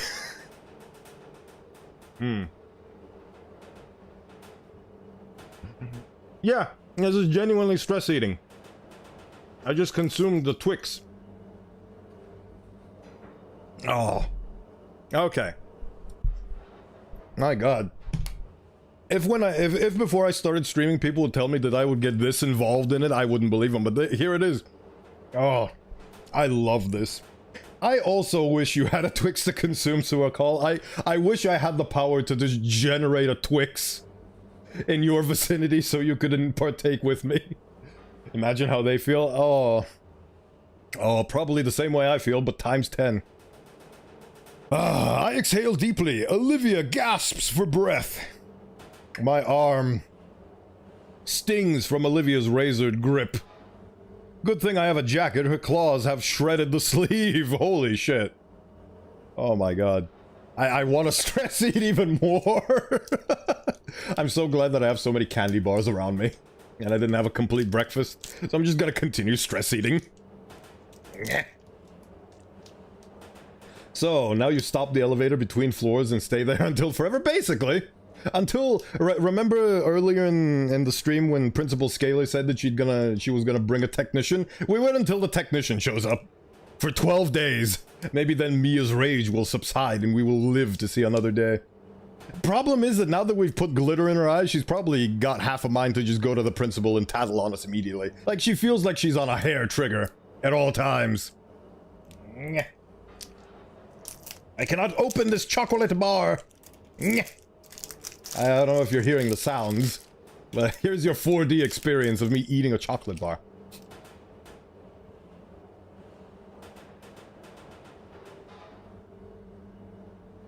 Definitely gonna finish that during the BRB screen, right? I think it may have even drawn blood. That is how stressed she is. I shake my arm a bit and Olivia retracts her hands apologetically. Sorry. Oh god, are you okay? Are you fine? Hey, we seem to have a lot of experiences together. You want to get married? No, I'm not. What happens when we reach the bottom? Mia will be waiting for us. Olivia removes the key from its slot. They have multiple thingies for this as well. That is beautiful.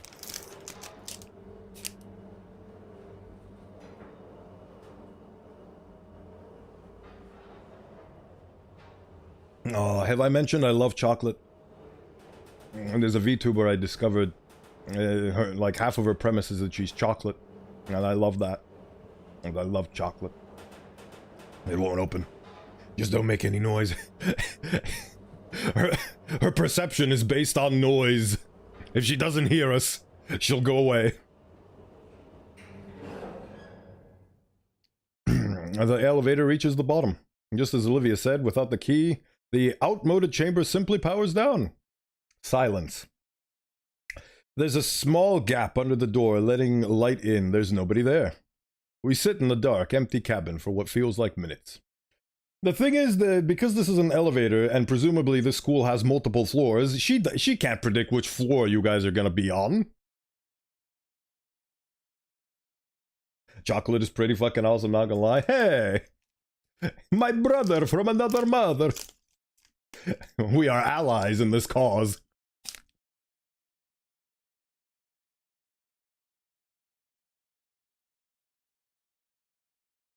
It's 2 floors? Oh, that is unfortunate. So they don't have wiggle room. Well, then again, if they see... No, but then the elevator's gonna trigger and she's gonna hear it going up. I was imagining that Mia goes down and they activate the elevator and go back to the 2nd floor, and then they make their harrowing escape through a window. But that can't happen either, because she'll hear the elevator going back up. I'm pressed close to Barry while we wait it out. I can feel her tail wrap around my ankle, which thankfully won't rip my clothing apart. The phrase, 7 minutes in heaven, surfaces in my mind and is buried immediately. Scooby-Doo style.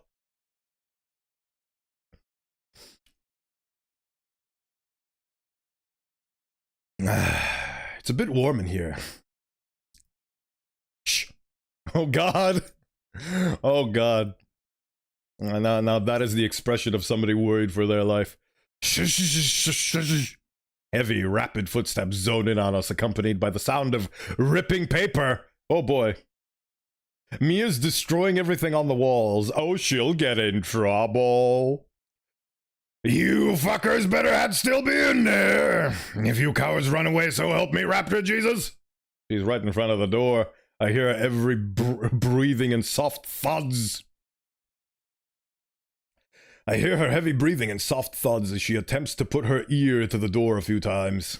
I try to stay as silent as possible, but I'm afraid that the homicidal parasaur can hear my heart hammering in my chest and pants crapping horror. Hey, remember that this entire premise started with him declaring that he shit himself? Now he's gonna shit himself for real! Mia, with no intention to vent her frustrations verbally, resorts to the next best thing. Physical therapy. We're surrounded by the sounds of ripping paper, dented lockers, and drywall fracturing. On occasion, something hits the elevator door again. Olivia and I don't dare move. I hear other voices. Mia's drawn attention to herself. Oh boy. Oh bully.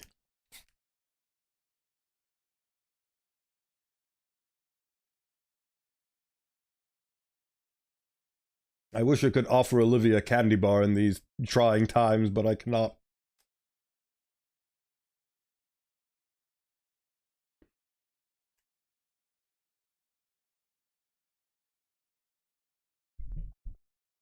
Very unfortunate circumstances. Who the fuck are you looking at? Do you want one less horn?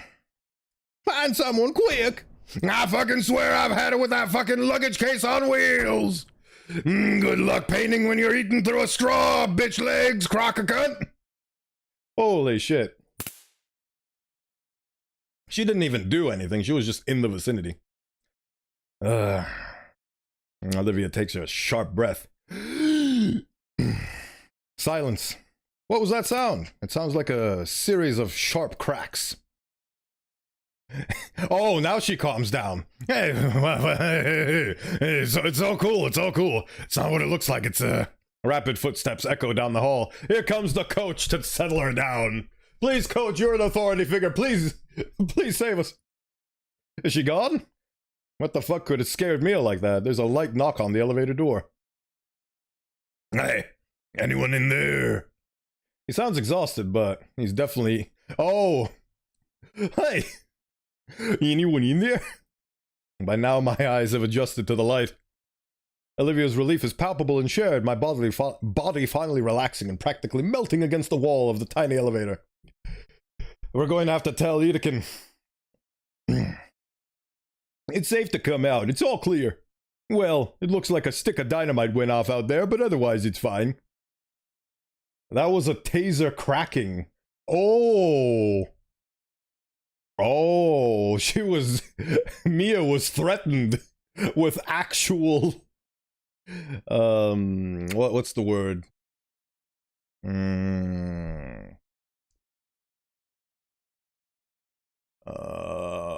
When you want to simmer somebody down, contain? What's the word I'm thinking of? Hold on. Subdued, that's it. Subdued. She was subdued with actual weapons. I look at Olivia, who stares at the key in her hand. She moves to unlock the elevator, but hesitates. I think our teacher is able to sense it, but his tired voice carries the weight of his worry. Everything will be okay, I promise. And she doesn't put it in, she just stares. I don't know that. You don't know that. You don't know that. I don't know that. You know, in fact, nobody knows that. Olivia whispers softly, I can barely make it out. God, please. Putting that key in and opening up means telling Edekin everything. There's no way Mia's letting this slide. Nothing's a safe bet. Nothing can be said for sure. Oh, I see what they did. They basically manufactured a situation where she has to tell Edekin and she can't do this stubborn solo act anymore. She is put between a rock and a hard place. Or in this case, a shark and an elevator. She can't do anything, and she can't not do anything either. She can't do nothing, and she can't do anything either. So she looks at me, as if I have an answer. The key is offered to me, delicately held between two of her claws. I mean, I know what to do. If she's leaving the choice up to me.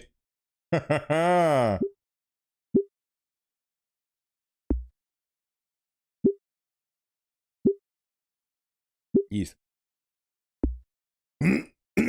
I shall take the key. Let's get this over with. We've gotten this far. Time to end it! I've had about enough of all this stress, so have I. I think my adrenaline has calmed down. The stress eating helped out a lot. And by the looks of it, so has Olivia. She's been dealing with this much longer than me. So it's time for me to carry my own weight here. It's the least I can do to take that final step for her. Even if she doesn't trust Edekin, she trusts me. She doesn't trust Edekin? That doesn't sound right. But it can't be anything else, it's just that. Enough nonsense. I take the key and move to slide the key into the panel. There we go. With the key inserted and twisted, the dark room shudders briefly before the metal door finally starts to slide open. We're greeted by the sight of our teacher looking very haggard, with his brow slick with sweat and holding some strange black rod. He's holding the Wand of Cease. It sends an electromagnetic pulse throughout your entire body and makes you cease. Genuinely holding a taser prod, huh? Olivia reels back at the sight of the odd baton. It does actually make sense. I think they had a similar thing, and my gym partner was a monkey, where because there's so many animals that are so strong, and there's definitely like a disparity between the sizes of the creatures, they have to make up with technology. And so staff and security are equipped with batons. I could be remembering that completely wrong, though. Zapperino Wanderino. Inspecto Upazapasms. Thanks for saving us, Mr. Edekin. Don't thank me just yet. I'm gonna need an explanation for all of this. So is Principal Scaler, for that matter. He steps aside and motions us out of the elevator with a wave of a broad stick. Come along now, give the janitor some time to take care of the mess. I wish we could see the mess. Holy shit! Looks like Mia tried to destroy everything within her reach in the hallway. If only we could see. On the ceiling, a pipe is leaking water intended for fountains and toilets. A group of dinos in overalls around the corner looking absolutely pissed. Our teacher waves at them and begins escorting us to his room. Oh, the adrenaline has faded now. Yep, and I can feel the acute pain in my arm. Olivia's hand reaches back behind her head to the arm she grabbed, and her fingers delicately loop around the spot. She looks back, her mouth shut tight, but her sympathetic eyes telling me that she's sorry for shredding my arm in sheer fear. I nod back with a comforting smile. Imagine if she actually put that kind of energy into defending herself against Mia. I nod back with a comforting smile. Sure, it hurt, but I knew she didn't mean it. We look forward again to the door of Edekin's classroom. Olivia sighed and resigned herself to explaining everything to our teacher. Finally. Oh god, he does not look happy. Barry looked ready to collapse. She had taken the better part of an hour explaining Mia's extortion in full detail to Mr. Edekin. I grabbed Olivia's canteen and handed to her. I wonder what would have happened. Oh, he would have went away, I guess, and then we would have just escaped on our own. But then what would happen? Would we have been fugitives? Fugitives from school? I do not know. I wonder if we had an opportunity to still talk to him. I don't know. Choices, decisions. I wonder how the world would have been shaped based on my decisions that I've put in. She has the strength. She has the strength to do so because she yeeted Vinny into the pool multiple times. Yeah, that's true. She has the manpower to defeat Mia. She just doesn't have the mental fortitude to stand up.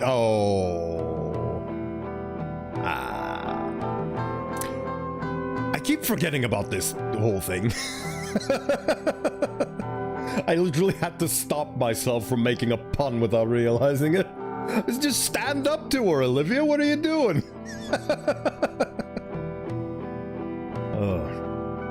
I grab Olivia's canteen and hand it to her. She drinks like a maniac. She greedily chugs the entire thing, gasping after it and rubbing her sore throat. It was hard to get a read on what our teacher was thinking. His brow was furrowed, his fingers steepled, and he was muttering to himself. Finally, with a deep sigh, he stands from his desk and looks at the exhausted girl. I had a feeling something was going on, but to this extent, you should have come forward sooner. I know, but we're here now, aren't we? Fair point. Still, I'm concerned that you thought nobody would notice. So, of course he's disappointed. He's the disappointed father of this game. He sets people up on dates and doesn't afraid of anyone.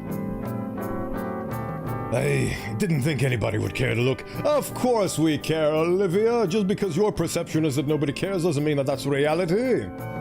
Those assignments go through dozens of eyes, you know. What do you mean? Your style, Olivia. I saw it from a mile away when I was just waiting for you to talk to me. You knew? Why didn't you say anything? I wanted it to come from you. So, this is already confirming that this was the right choice. He's very perceptive for a fully grown, mature adult who is in the teaching position, which means that he needs to have a lot of points in wisdom and charisma in order to pull this career off.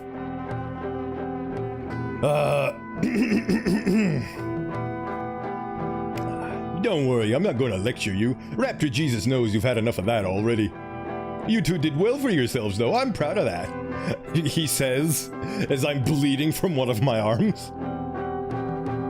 All we did was run away from Mia, dude. Mr. Edekin sighs, but not long after, he gently smiles at us. I love his gentle smile. What matters is that you two found strength in each other and reached out for help. With what we have on Mia now, we can justify watching her like a hawk from here on. Anybody else she was harassing ought to thank you. Are you sure she's actually going to get in trouble for this? At this point, we'd look bad if we didn't punish Mia for this kind of behavior. That's a relief. Come on, you two can hunker here until school clears out. Sure. You're going to stay after, like, always anyways, right? Yeah. There we go, I collapsed from the blood loss. Finally, that came... finally that came through. Oh. Rip incognito. The loud noise makes me stumble to the floor. Wait, did he just electrocute me? Thanks for that playthrough. You are welcome. This was a fun time. Mr. Edekin. Whoops. Edekin looks at the device in his hand. Is that a taser? There's a piece of tape on it. There's something written on it. Estrus Protocol.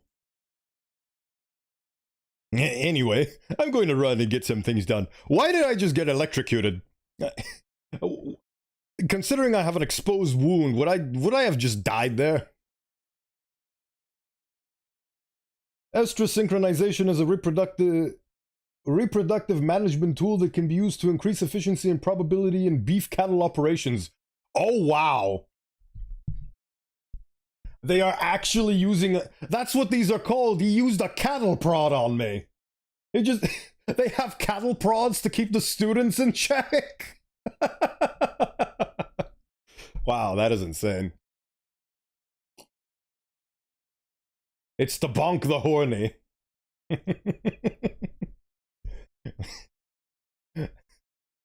Hornius dispellus. Zipingus horningus. Actual cattle prods. That was not on my bingo sheet for this game. But it does make sense within the context. I'm gonna run and get some things done. They're going to want my account on paper pretty soon. May as well knock it out of the way. With no care at all, Mr. Edekin chucks the electric weapon into his desk before turning to his doorway. Don't burn the place down, alright? There goes our father figure. Now we can get married. Without him watching. Alone. I go sit near the back of the classroom. Looking out the window, I finally let out a huge sigh I've been holding in. Blood pours from my stump arm. Olivia rolls over to join me, and surprisingly, she's smiling. You're right, Inko. Of course I am, I could trust him. We sit in silence, just looking out the window. When the school's let out, we watch the crowd of students going home. I don't see Mia in the crowd, but that doesn't matter. I think despite it all, Olivia's life is going to be just a bit easier after today. I hope so. My god, that was an event. That was an event and a half. While students trickle out of the school, Olivia took the chance to unwind. I figured it'd be best for her to rest as I saw her drooping eyelids finally shut. I get to witness her slumber. She looked delectable. Just napping idly in her wheelchair, except for the weird bellowing. It was like a snore, except I could feel it vibrating through the floor. Was it the clouds hiding the sun? And the classroom's lights turned off. I could do with some shut-eye too, but I can't bring my eyes closed. Instead, I look out the window. The layer of clouds overhead steadily grows more dense, casting a darker shade on everything. Light raindrops prick against the glass. Crap. I really should have brought my umbrella. As a few minutes go by, they roll in closer and closer, blocking out the sunlight. If Barry were awake, she'd think this was pretty neat. I look back to her. Maybe I could nap too, just a little. That was lightning! Thunder rolls! From Upland Druid I ride.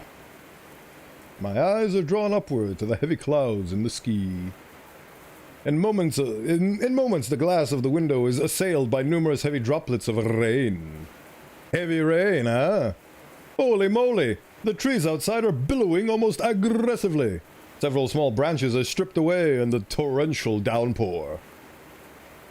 An umbrella wouldn't help with this. What? My phone's blaring an alarm, so is Olivia's. Instructions to shelter in place for several hours. The classroom door is thrust open quickly.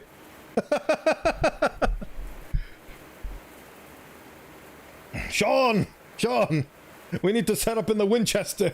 Wait for all this to blow over. Oh, I love how with this expression you can see the inside of his coat and the feather and within. Mr. Edekin is back. Panting hard and clothes drenched, he takes our moment of surprise to compose himself as best he can.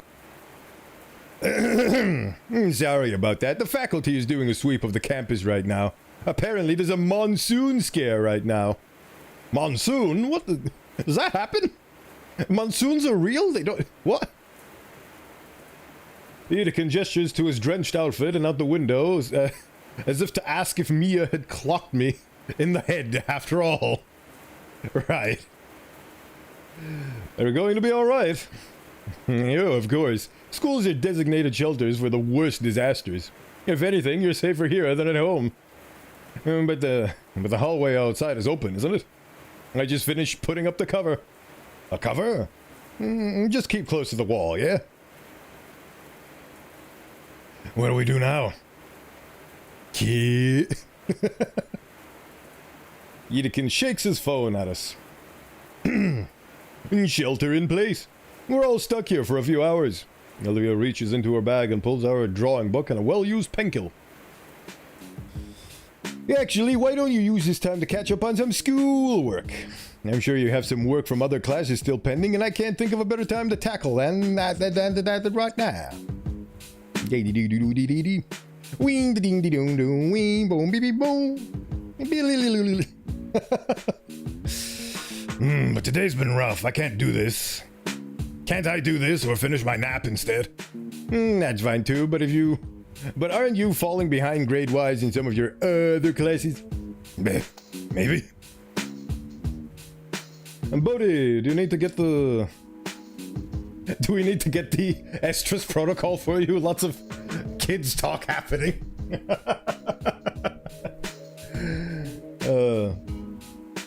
I meant to say kiss, but I cut myself out. But yes, I might be due for the bonky stick. Oh, you meant to write kiss too, but it auto-corrected it to kids. I see what happened. Alright. This is my shortcoming when it comes to romantic games. Whenever I know that the two characters are into each other and they still haven't professed their love for one another, I just want them to kiss and snuggle and hug and love and... But the problem... No, it's not a problem. The thing with relationships is they take time. They need to happen naturally. They need to happen slowly. You can't force things to happen, no matter how much you might lust for the end results. That's another thing, is that the end results are so alluring. We all do. They make a lovely couple even if they don't know they are one. This is one ship I want to sail on. Kissing is how kids happen anyway. I was so taken aback when they actually, when one of the characters explained that in ReZero. It was like, I'm pregnant because you kissed me. Sex head? What am I writing? I don't know, what are you writing? This game is having an effect on all of us. Alright, fine. I'll catch up on some of that work. Edekin gives a single nod and schmeales. Right.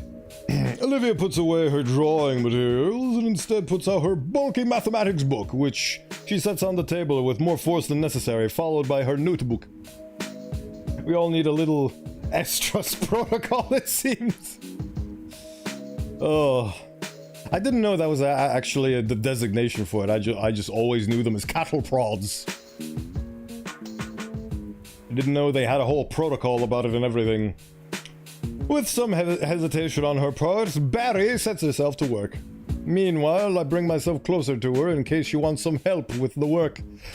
Yes, as a math prodigy, I can absolutely help her. After a few minutes, it's clear her mind and spirit isn't on the work one bit. She constantly fidgets, taps her pen on the table, and looks around the room and out the window. Well, for a school of dinos, they are way stronger than others. I'd say it's needed. Yeah. Oh yeah, absolutely. Like I said, there's a big size disparity. There's some there's some people that are huge. There's some people that are small. There's some people that have it within their nature to just be more aggressive and prone to violence, like a certain magenta shark. So absolutely, it is definitely necessary. They need to keep these animals in line! I'm having too much fun with this. Eventually, she lets out a and slams her book shut.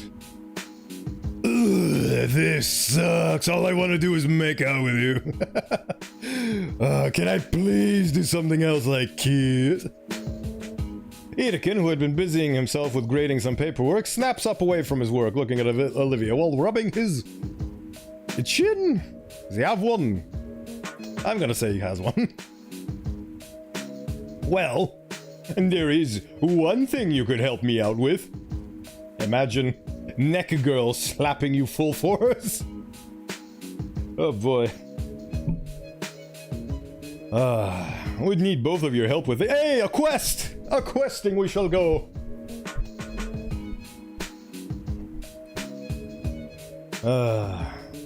Could even consider it a new extra assignment. What do you say? I don't know, today's been pretty rough on it. Absolutely, I'll do it. Go, yes. Alright. Wonderful, it's back there. He starts walking to the back of the room and waves for the two of us to follow him. Whoa, something in the dark room. Headbutt from hell with that one. Imagine what Damien has to contend with. Oh man, I thought we wouldn't get to do anything in there until the last few weeks of the semester. Are we going to be getting a head start on this section? Maybe we'll be making prints or learning about C41 and... Oh, Olivia's poking my back. Quit it with the cinematic gait. You're going too slow. Oops. I shake the excitement off and head into the dark room. Yiddikin holds the door open for the two of us to enter. In the inside, the inside glows a vibrant crimson light. Yiddikin's suit appears to light up in the red lights, as does my shirt. I've only actually been in a dark room once before. This is so cool. I clasp my hands together. So, what are we developing? This is an important job just for you. Alright, I'm ready for it. What am I developing? Your lower back. Nanny? This is the red room? This is just a storage closet, dude. There's a click of a switch and the red light switch to normal lights and properly illuminate the room. There's boxes over there. I need one at each station around the room, but they're too heavy for me. If you can, of course. Legally, I can't make you do any of this. Do I at least get some extra credit? You get one of the bags of chips I keep hidden under my desk. Fine. Photography isn't popular at this school. Oh, this is what you do at photography. You go do work for weddings and you're a mule, a pack mule. Nice. Come on, Olivia, we should clear the way for him. There's actually something in the box we'll need in a bit. The two move back to the entrance and I'm faced with a myriad boxes I'll have to carry. Looks like there's about 10. And they're pretty medium sized, like you could fit a table lamp on them. How heavy can they... How heavy can they... Lift with your knees, Inko. This is gonna suck. I look at Olivia and she already has her phone out and pointed my way. Damn it. I shift my legs and try again. I actually managed to get this thing off the ground. This must weigh at least 70 pounds. What the fuck are these loaded with bricks? Something like that. Careful, they're fragile. They're very fragile bricks. And finally, I get the last box in its place. I pick a pair and collapse in a heap. I pick a chair. I pick a pair of chairs and collapse in a heap. My muscles are on fire. Though, to be honest, I don't know if I could have done all that at the beginning of the year. Exercise. I'm getting stronger. 31 kilograms. Thank you for the translation. That's... Yeah, I reckon that's pretty heavy.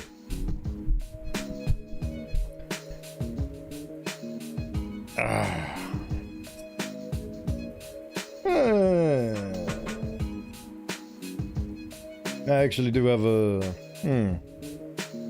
It's not too bad, but it is reaching the bad scale, for me at least. Like, it's doable. You're just like our protagonist. But it will require some effort. Yidikin walks back into the dark room with a small black toolbox. Oh good, you're done. Come on out and take a breather, that looked tough. I'd rather stay here. Olivia shows up in the doorway behind Yidikin. I'm surprised you didn't use the Oh god. What dolly? That dolly. Before you get started with me, Inko, you didn't ask. For the love... That is the face of somebody who has murder on their intent. Oh no. Oh no, I pulled a muscle in my neck. Oh, fuck.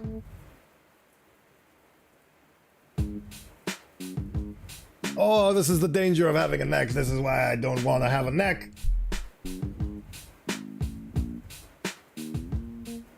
Oh.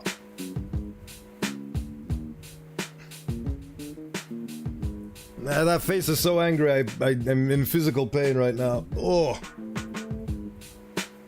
Okay. I think I'm stable. Happy time zone, Bodhi. Happy time zone. Quinn. Welcome in. Thank you for stopping by. You are in the midst of listening to me be in pain because I pulled a neck muscle. I think I unpulled it. Ah.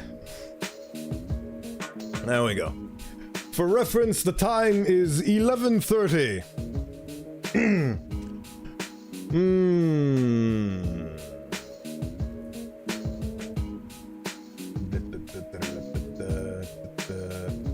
I need to check some things.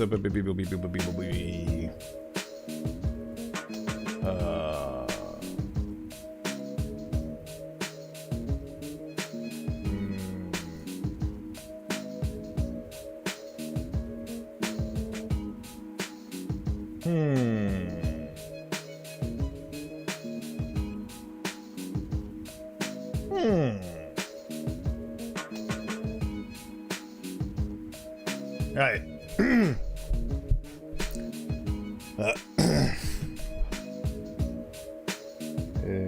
What was it in? Come on, there we go.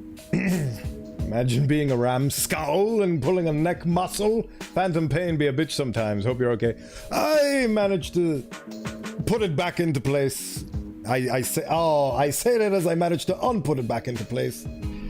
Oh, how unfortunate this is. This is exactly why I don't want to have a neck.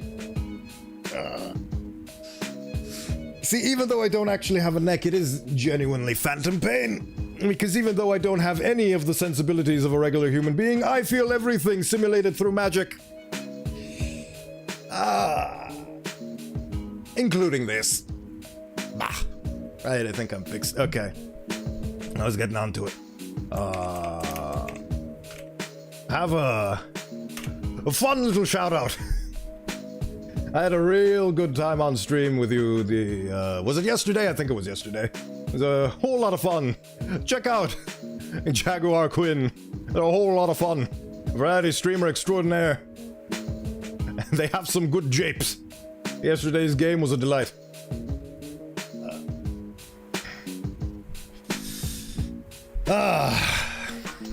Very good times all around. Right, continuing back with this Neck be gone. Alright.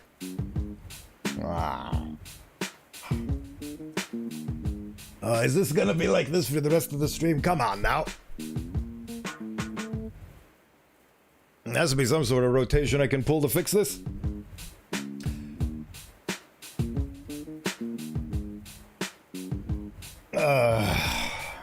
That's the spirit. Thanks, Edekin. Olivia stifles her laughter into a snickering snort fest. Your mood will improve when you see just what you've been carrying. Hundreds and hundreds. You know, I'm not gonna finish that thought. He grabs a box cutter from the shelf and slices open one. Slices the top one open. The top of one open. I can read, I promise. Our teacher pulls out what looks like a large overhead lamp from the box. Oh. Oh, sweet. Oh, so it's camera equipment. I think I got it. Right. So that means that you'll be making your own prints for midterms. Nope, it's back.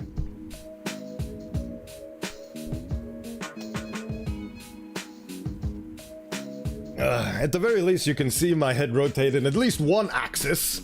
Soon, at the 1.0, which I finished texturing, you'll be able to see every axis. Yay, improvements. Right. Where were we? That sounds awesome! Suddenly my death stare has transitioned into happiness. My god. Go away! Go away, Mr. Neckpain. Please stop torturing me. Stop it. No, I can't wait to. But before any of that, they need to be assembled. You're gonna assemble each and every single one, piece by piece. It's like it comes back every time I speak. The rest of the parts are taken out of the first box and set down meticulously. Olivia's gotten curious as she's rolled up to the station and handling one of the funnier looking pieces. Anywho, here you two go. Oh, so half of the assignment was pulling the boxes out, and now the other half is assembling the damn thing. Delightful. What? Wait, two? Yes, two. Don't think I didn't notice you watching Inko so much. The stammered denial from Olivia does nothing to wipe the cheeky grin from our teacher's face. Oh, look at her. She's beautiful. But what about you, Mr. Edekin? I'll be right back. He takes his way to the door again. Get started without me, I need to go fetch some things. Quick, he's gone, we can make out now. Before either Olivia or I can speak up, he's left the room. Olivia's already has the toolbox open on her lap. Right then. I grab the folded up instructions and lay it out, seeing the details of the bizarre device fully assembled. Okay, so, thunk. Step 1. Hand me the next piece. Oh, did I scare you? Yes, you scared me. These things are heavy. What if you dropped that on something? I didn't, though. But you could have. And I didn't. Olivia's tail reaches for some brackets, but I grab the limb before she can take them. Hold on! We've got to do things right, or the enlarger might not work right. She retracts her tail from the table. You're no fun. It's just an oversized lamp. That's a gross oversimplification.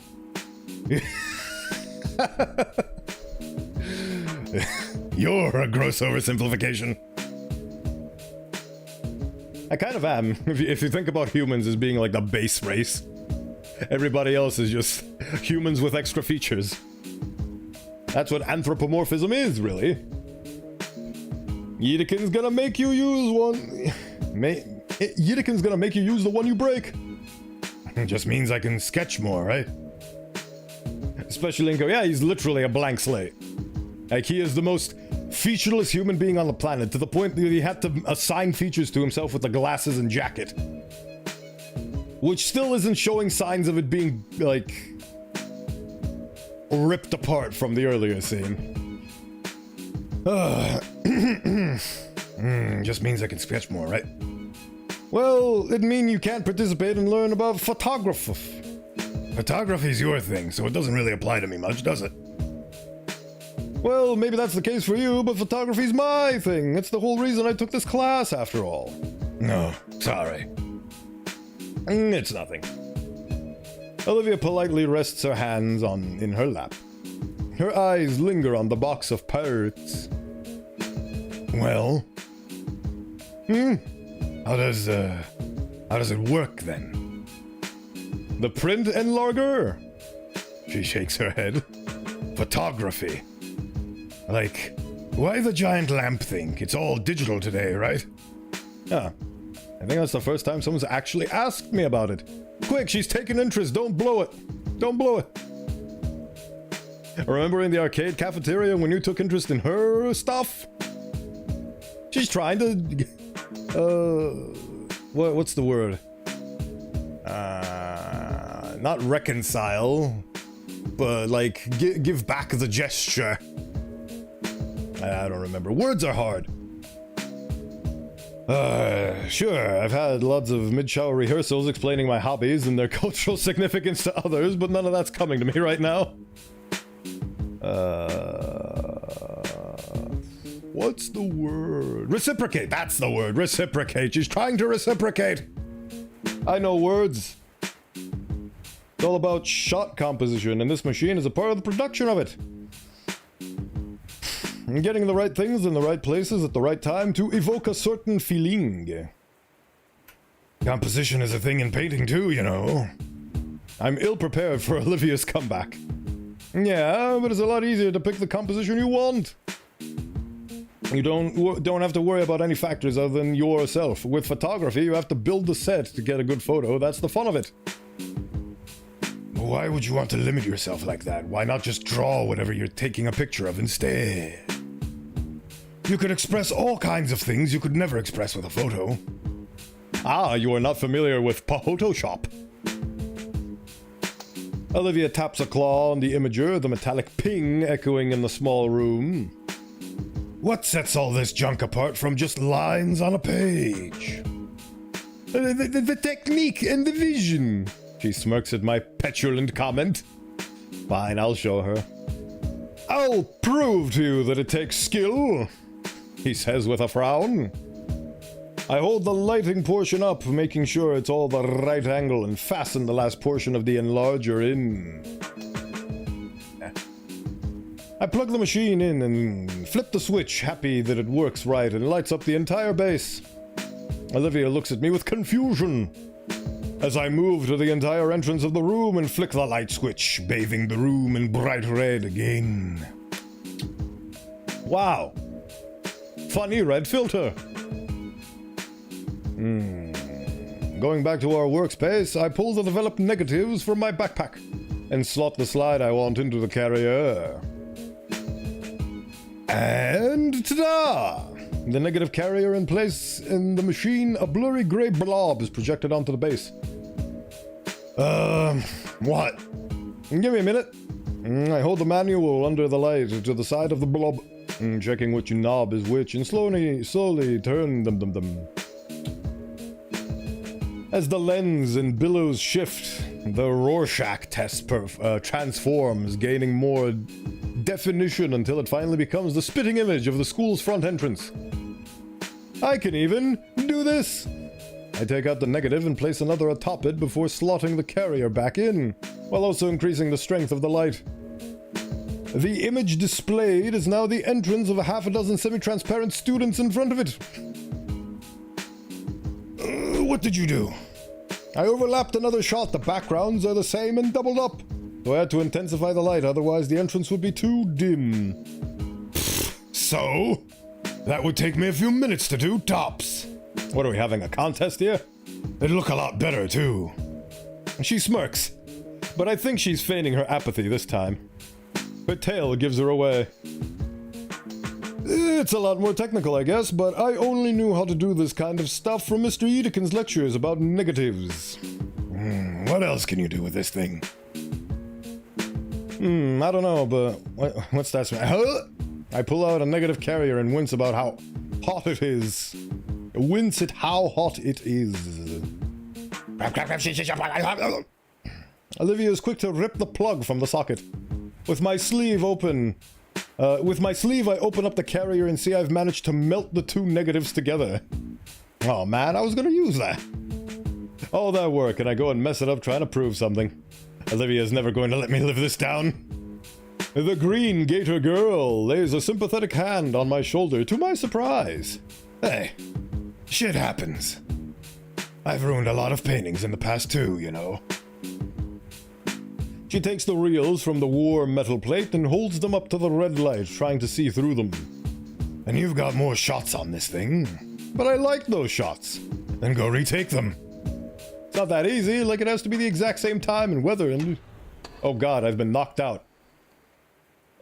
Lighting? The abrupt darkness coincides with the vague ambient sound of the ventilation shuddering to a halt. The blackness is all-encompassing. I can't even see Olivia, who I know is right next to me. Inko? Her voice helps me confirm that we're still alive in some fashion. But there's a shakiness in her tone which sends a tense rattle down my spine. Our breathing is the only noise, as if we'd been encapsulated in a void of nothingness. I'm still here. I know that. I plant my hand down to brace her snout, feeling the still warm metal of the enlarger base. But, yeah, I guess the school lost power. I feel something cover my hand, and then squeeze, painfully. Oh, sorry. The pressure lessens, but she doesn't let go of my fingers. No. It's fine. There's a subtle shake in the scaly limb in my hand, but when I brush my thumb across it, the limb eases. Hey, stop that. Stop what? Just that. Stop what you're doing with your hand. I shrug, and then want to slap my face when I realize she can't see that. Alright. Standing here in the darkness of the dark room isn't getting us anywhere. We should go find... Wham! Olivia! Inko!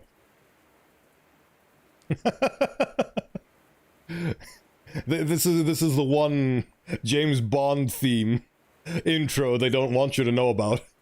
Dun dun dun dun dun dun dun dun dun dun dun. They scream! My instincts kick in. I hop back to make space between us and the killer. I turn my back to them to become a defensive wall. I wrap my arms around Olivia's head to make sure she's 100% protected. Hey, it's me, you fool, Mr. Yedekin. It took a bit to find a flashlight, but with how this room is... I look up to the shining white pterodactyl pointing the flashlight at his own face. Oh. Get out of me, you get! Oof. Look, I'm not paying you two to get frisky in the closet.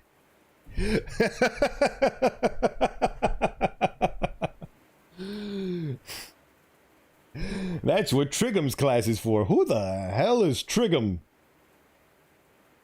Is that the biology teacher that we aren't aware of? We have the history teacher, the PE teacher, Principal Scalar, and Yedekin. I don't know any other teachers. Who's Trigham? We're not... It's not what it looks like. Detective. Mr. Yedekin holds up a pale hand, his grin widening. Relax, I'm just joking around. For legal reasons. You're both technically underage. He leans against the doorway to get a better look inside the dark room with his flashlight. Power's out for the whole block, and apparently our backup generator's decades old and is only keeping the AC on. I thought the ventilation stopped making noise. Someone should get fired for that. Come on, we can wait it out in the studio. Darkness, an inescapable void, encompasses all. Ugh. Olivia follows me into the main classroom as we trail slowly in Mr. Edekin's wake. The slow sounds of his gait sets a nice contrast to the rain lashing against the windows.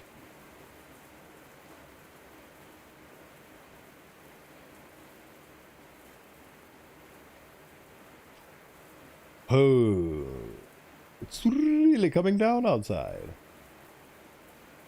Think it'll flood? It floods here. Sometimes the ground floor classrooms used to have a carpet, you know. Yedekin starts pulling something out of his desk, but it's too dark to see what. Don't remind me. That junk just sucked away half a year's funding. You ever tried teaching people about watercolors without the friggin' watercolors? It was ridiculous. I remember you were the most upset. Alright. He sets some tiny tea lights down on one of the desks and begins lighting them. The tiny wicks are set alight with the tiniest of embers, providing the bare minimum of illumination for us to see. Won't those trigger the fire alarms? We should be fine. They're too small by themselves. What are those for? We've been saving them for a rainy day, and just so happens, it's a rainy day. We're going to be stuck for a while, so why not make it a camp out? Camping? I like the sound of that. When we get in trouble, though, we'll be trespassing, right? It's either this or getting home in this storm. As if to illustrate his point, the weather decided to chime in. That's an adorable way to... Oh, that's lovely. That's a very good writing convention.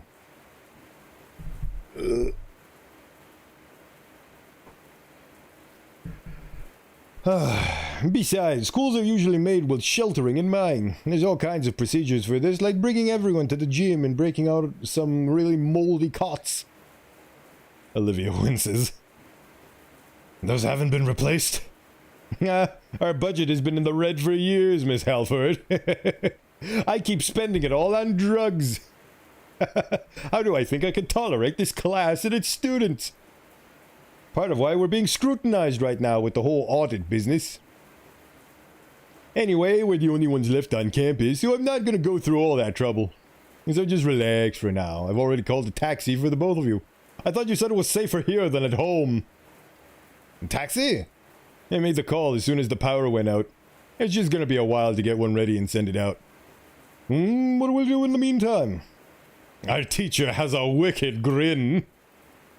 You're not done with that homework, right? Oh, I'm kidding.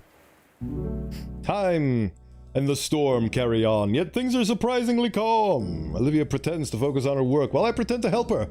But soon enough, Mr. Yedekin starts sharing wild stories about previous semester. You know, our dark room, it's actually my drug storage. You know, I just call it a dark room to avoid being sued. I actually keep all my drugs. What do you think those boxes on those shelves are filled with? School supplies? That's just a cover story. How do you think I keep remaining so chipper all the time?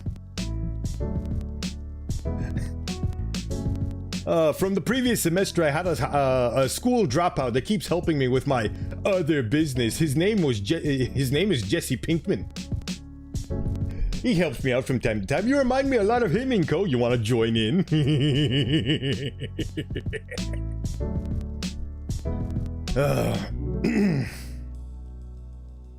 You know, a few years back, somebody tried to take his hat right off his head. Let me tell you, I've never seen a shovel fly that fast. Oh, immediately, just based on the sentence alone, you can immediately tell that this is talking about Soldier TF2. What was his name? Couch Sol. Oh my god, I just realized his name is Solly. Like, shorthand for soldier. Remember that thought story for later? I will. I'll remember that I compared Mr. Yedekin to Walter White from Breaking Bad. I don't know why, but I guess it'll be revealed to me in the fullness of time. You know, that sounds appropriately violent. Either way, Olivia slowly loosens the facade of productivity and I join her not long after. You know, I still owe you for ruining your one coat last year. I forget about it. I have dozens of them in my closet anyway. That's also another place where I keep my drugs. You too? The eerie ambience from the blackout is quickly overridden by our combined laughter. Listen to the beautiful song.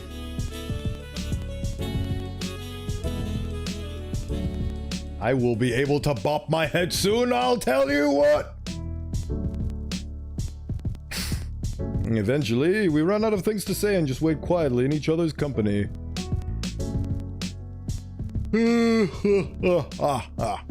Yedekin slumps downwards in his chair. Ooh, long day today, He glances out the window, still being assaulted by sheets of rainwater outside. Normally, I'm home by now, resting.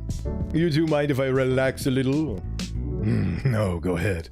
Thanks. See, the room has gotten a little bit brighter. Or that's just my eyes playing tricks on me.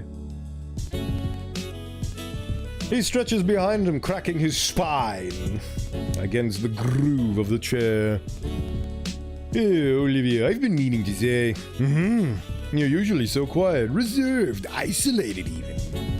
I've noticed you've been a bit more friendly recently. You think so? You've been in my classes all 4 years, of course I would. Maybe I'm a bit old-fashioned, but it hurts me to see a student hurt themselves like that. When you're in the adult world, you'll see this all the time. When someone's in a rut, they'll tend to just stay there until their days blend together instead of lifting themselves up. Like they got all the time in the world to sulk. But the thing is, the time is actually limited, and we're all living on a borrowed amount of it. So make your dreams come true, because before you know it, you'll be dead! Remember the time, Peter? So I'm proud of you for making an effort, Olivia. Oh, Mr. Yedekin, I mean, what are you saying? I guess... Hey, don't be flustered. Be proud, Olivia. You've managed to form a friendship. Of course, I appreciate you extending an olive branch too, Inko. Me? It's no problem, Mr. Yedekin. I'm just this naturally charismatic and epic. I bring joy to everyone's lives. Like glitter to somebody's eyes. Come on, school hours are over. You can drop the mister. We're friends now, and I'm not going to hold any vulnerability you cast against you, I promise. You can trust old Mr. Yedekin. I mean, it's not something to be thanking me for, is it? I'm just her friend. That is great to hear, though. I can't always navigate this world alone. Someone to keep company can really help. I wonder if this exchange would have happened anyway, even if we stood in the elevator all alone. You can? More than you can imagine. Sorry, what? Someone to keep company can really help. Yedekin leans forward to place a hand over both ours. It just barely makes contact with Olivia's wrist and she winces and yanks it back. Shit. Olivia? Are you alright? No, I'm fine. It just hurt. I was fine before, though. You've been trying to stay off that wrist all day. Was it that bad? It was feeling better. I even helped build those doohickeys. The print enlargers. He covers his eyes with one hand. Of course. Great move. Student's been overworking herself, and I think to give...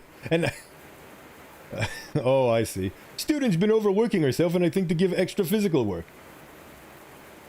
We'll find out in another run. Yes, indeed. What am I doing? It wasn't your fault. I didn't want you to worry. I had no idea how bad it was. He leans forward again, gently holding Olivia's wrist, inspecting it and being careful not to cause any pain.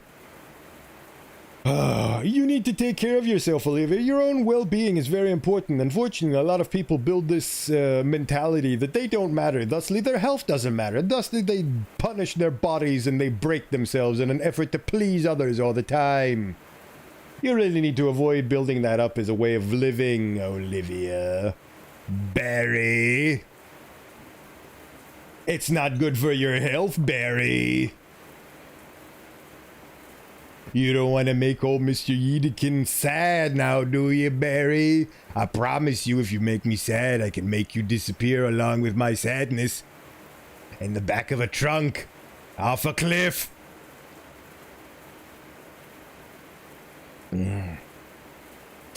If something were to happen, I know you'd be completely beside yourself. I know. I am basically breaking my one claim to fame. Because I'm being extorted. I know you were doing extra work, but how did it even get this bad? It was a lot of extra work. Doing a whole group's assignment on top of my own. For the last 3 weeks, basically all my free time. It's great practice, at least that's what I keep telling myself.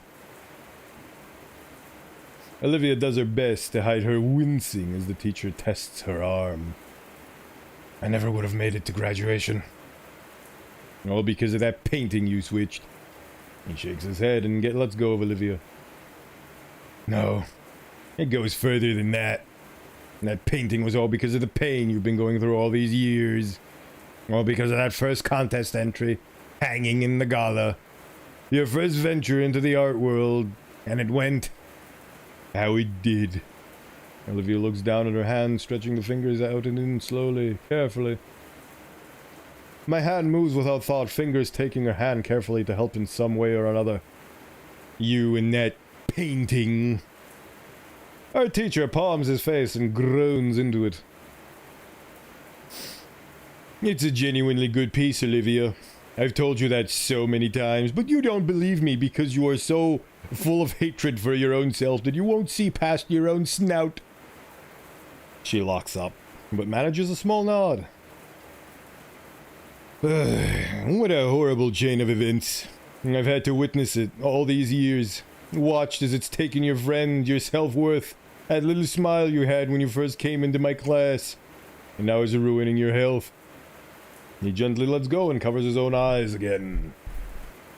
Nobody suffers more than the outside perspective, peering in without anything to do. He gently lets go and covers his own eyes again. And I really just sat there and watched it? I was just talking about how people act like they have more than they have. Yedekin, you alright? I'm super. You can tell by his face that he's super. I'm more than okay. In fact, I've made up my mind about something. You. Take her to the gala, please. There's something I want you two to see. No words, just do it, please. He suddenly became very affirmative. Alright, dude. Take the wheel.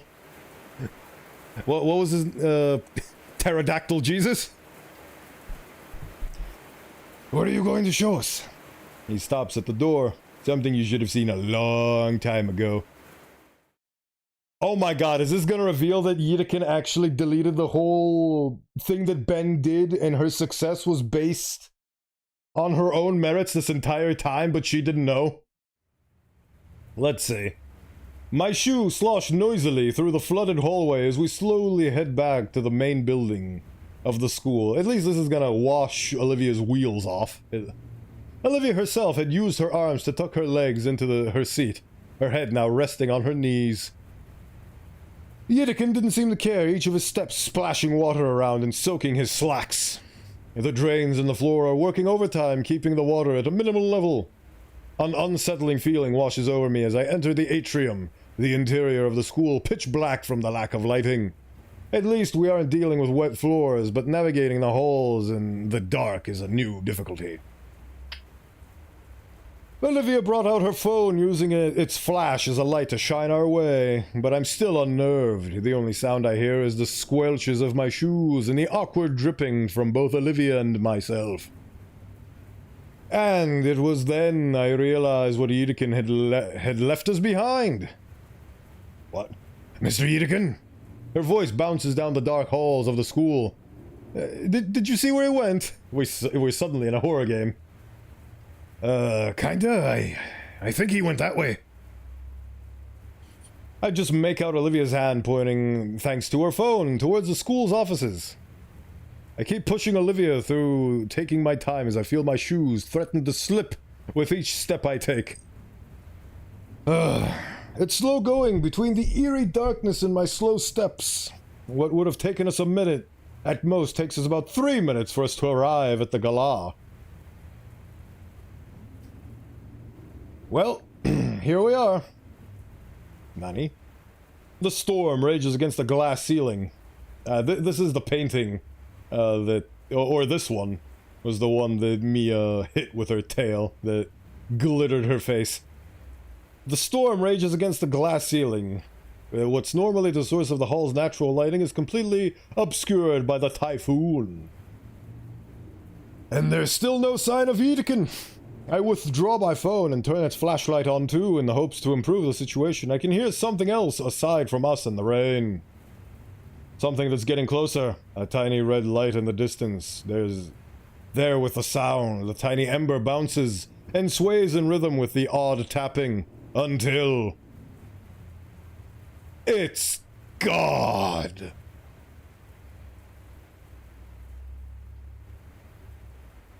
Wait, what the fuck? Wait, what? Wait, what? What? Me? No! No! Don't Life is Strange me! No! Don't, no, dude! What? No! What? No. Why do you have an axe and are smoking a cigar? Why do you look like you... Edekin, in the school, with the fire axe! You were the imposter the whole time! I always assumed it was Olivia with the candlestick in the bathroom! What the hell? Dude, what's up? I'm frozen for a second. The thought forces its way through me. He would never hurt us. Edekin, don't you know that smoking is bad for you? Also, why do you have a fireman's axe? Jesus Christ. Oh my god, why does everybody who seems like a supportive figure that's well put together has to be a secret axe murderer? Or maybe I'm jumping to conclusions too soon. Edekin, what are you doing? And something is kicked aside. It's Olivia's painting. Oh, that's what he's doing. Olivia's painting from the art contest a few weeks back. It smacks loudly against the glass casing of the display case. Oh, he's gonna do a vandalism, okay. He's gonna do a vandalism. Oh my god. These are the ones, yeah. What? I'm ignored. Edekin's staring right at Olivia. Oh no, my net died for a second. That is very unfortunate timing, but it's not on my end. I have 0 drop frames so far. But again, we have a VOD! My reaction is priceless.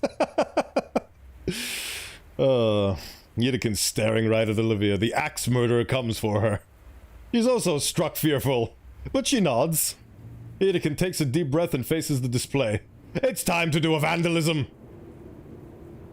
Edekin! What are you gonna do with that fire axe? As if I didn't know. Here, you can actually see her name. And what are you gonna do with that, my guy? My dude, what? Hey, Edekin, wait. This is a bit extreme, isn't it? Oh god, the lighting. The lighting on this. Oh my god. He's gonna do an axe murder on those poor paintings. Oh, even an animation! Oh my god, it changed the art style! Can we blame this on Mia and get her expelled? Oh my god, look at the art style change. Oh my god. Oh, this is beautiful. Oh, this is absolutely beautiful. Dump all of the Inco coins. We are putting all our money on Edekin. Oh my god, his knees are shaking. Oh, this is beautiful. Oh, this is beautiful. This is what guilt does to a man. This is what guilt does to a man. This is the end result of unchecked feelings. Oh my god, that was beautiful. Man's exhausted. Can actually take this opportunity to take some few deep breaths myself. Olivia. It's gone. Both of them. This should have been done long ago. Yeah. I feel lightheaded after that one. Edekin, it's crazy. Yeah, I know. Luckily, this school doesn't have any cameras. How do you think I got away with all the this is my only crime. Vandalism. This is the only thing that I've done wrong. What about the other things in the case? Who fucking cares, dude? Those students graduated ages ago. I don't give a shit. You know how many still do art? None of them. If they're collateral, if they're collaterals or somebody else can, fine by me. This is all about Olivia. But Barry here, Barry's special. Oh man, the animations are just mwah. Chef's kiss, absolutely top notch. Something I wouldn't expect. The amount of quality that's on display for a passion project, it's beautiful. Oh, I'm out of breath at the beauty that this game is displaying. I love the like the way her hair looked in that style. It was so beautiful. Oh. You got no other big paintings now, do you? I still have adrenaline coursing through my pterodactyl veins. I'm willing to vandalism some other things too if you want. She shakes her head. That's a shame. Look at what I just did. I can make another for you to smash. Yes, that's what I need to hear. You make me so proud when I hear that. Do you remember the 23rd night of September? With that, here's an official welcome to the Wani fandom. Oh, it's a beautiful game. It's a beautiful game. So much, like, it is a game of actions and words. It combines everything into a beautiful balance. Oh, Edekin, I am so glad you did not life estrange me. I was very concerned for a minute. The cigarette really contributed to that image of you. Because it came in that image and it disappeared as quickly as it did. Do you remember in sophomore year when you challenged me to think of something I'd wanted to do and set a goal to do it? Yeah, of course. I couldn't think of anything back then. But there has been one thing I've been wanting to do for a while now. And like you said, some company could really help. Olivia grips my hand just a little tighter. Oh, I am an official Wani head now. This is my indoctrination. Promise not to laugh. Never. Would you mind asking me again, Edekin? Sure. I believe it was, if you could leave right now and go do anything you wanted, what would you want to do? Anything at all. Yep.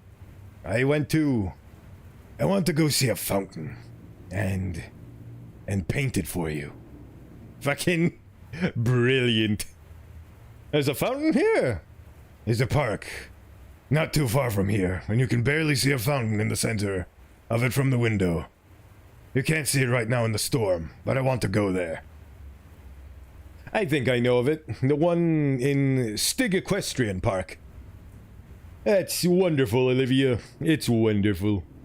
Itakin stumbles a bit. I rush to give him a shoulder. Some shards of glass crunching under my feet. Good thing the power's out. No camera set up or anything. Won't you get in trouble for this? I'm always in trouble for something. And ordinarily, I just take the hit. Especially for something like this. That Mia chick can take the fall. To hell with her. Holy shit, dude! I was kidding, but he's genuinely gonna do this vandalism and pin it on her to get her expelled. Oh my god, this man is an actual menace and I love him. Oh, he's straight out of a detective novel. He has his own moral code and he doesn't give a shit. Complete with cigarette and fire axe. Oh my god, he's beautiful. He's like the guy from... that very popular meme where the guy's all bloodied and beaten and he's looking at a cyberpunk dystopian, like, virtual woman thing. What was it called? It's really famous and they made a remake of it. I forgot what the name of it was called. It's like really famous. He reminds me of that guy. Oh, what a beautiful character. I love him. Blade Runner, yes, thank you, that's the one. Blade Runner, thank you. He reminds me of the protagonist from Blade Runner. Olivia manages another small meal. I'm looking forward to that painting. You better get it to me, or else. You've seen how handy I am with a fire axe. You've seen what I can do. You know about the drugs. If I go down, you're going down with me. Off a cliff. In hindsight, I really feel bad that I gave this character the most nasally, horrible AVGN parody voice I could think of. I didn't think it'd be so integral to the plot. But you know, man's gotta commit. I'm tired of not committing, so if it's gonna be a silly voice, I might as well commit to it.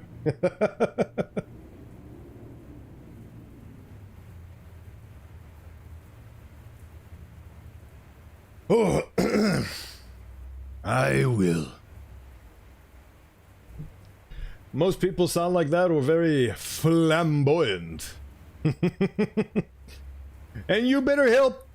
Of course. I will be by her side, her shield to protect me from axe murderers, Mr. Yedikin. Yedikin motions for us to wait by the school's entrance. For a while, we sit there, entranced by the events that happened. Do you have one, Yedikin? Do you have something you want to do? I'm already doing it. No, really? Really? Teaching high school is a great job and nobody ever regrets.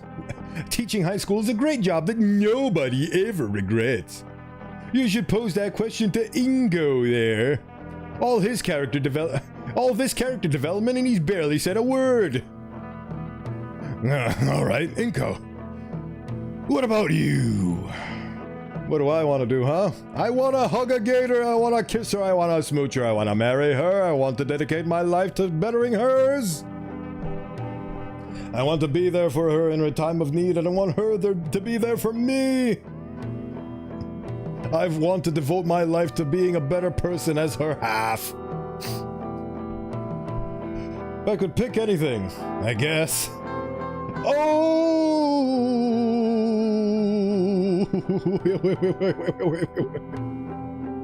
Oh boy. It's 3 choices this time. Do I out with it? See, this is the problem. The problem with true love and all that is that bringing attention to it and pointing it out immediately dispels the mysticism of it and ruins the moment. And I have found my true love. But the question is, do I want to point that out? But then again, the other 2 goals are superficial. I mean, all 3 goals are kind of superficial. It's a difficult question to pose because all 3 have some value to them, but I feel like the find true love one has the most value. I mean, You need all three of these things for a fully complete life. You need an education, you need friends, you need love. I want you, Edekin. This whole time, it's all been for you. I've seen the way you look at Olivia, but I want you. Go with your heart, my dude. Well, heart is what I've got, and heart is where I will go. I'm slurring my words. Did I save properly? Yes, I did. Good. A more ambitious dream. I can get behind it. It's a bit unimaginable. I don't need to imagine it. I just literally need to look at your face. That's just hater talk. You should probably start looking more into the how and not the what. Like you would know, I can totally do it. Pfft, sure thing, Mr. Successful. Your blog doesn't even have 10 followers. Haha! I'm more infamous than Mr. Incognito. Ooh-wee. You looked me up? Yeah, got bored. You could at least follow me if you're gonna cyber stalk me. That's what that is, cyber stalking. I'll follow you when you make good content. Also, your interpretation of Godzilla you copied from a video essay sucks, and you should feel bad. I copy Edekin's motion with the axe and karate chop Olivia's leg. I don't feel that, jackass. Well, I guess some banter is a form of motivation as well.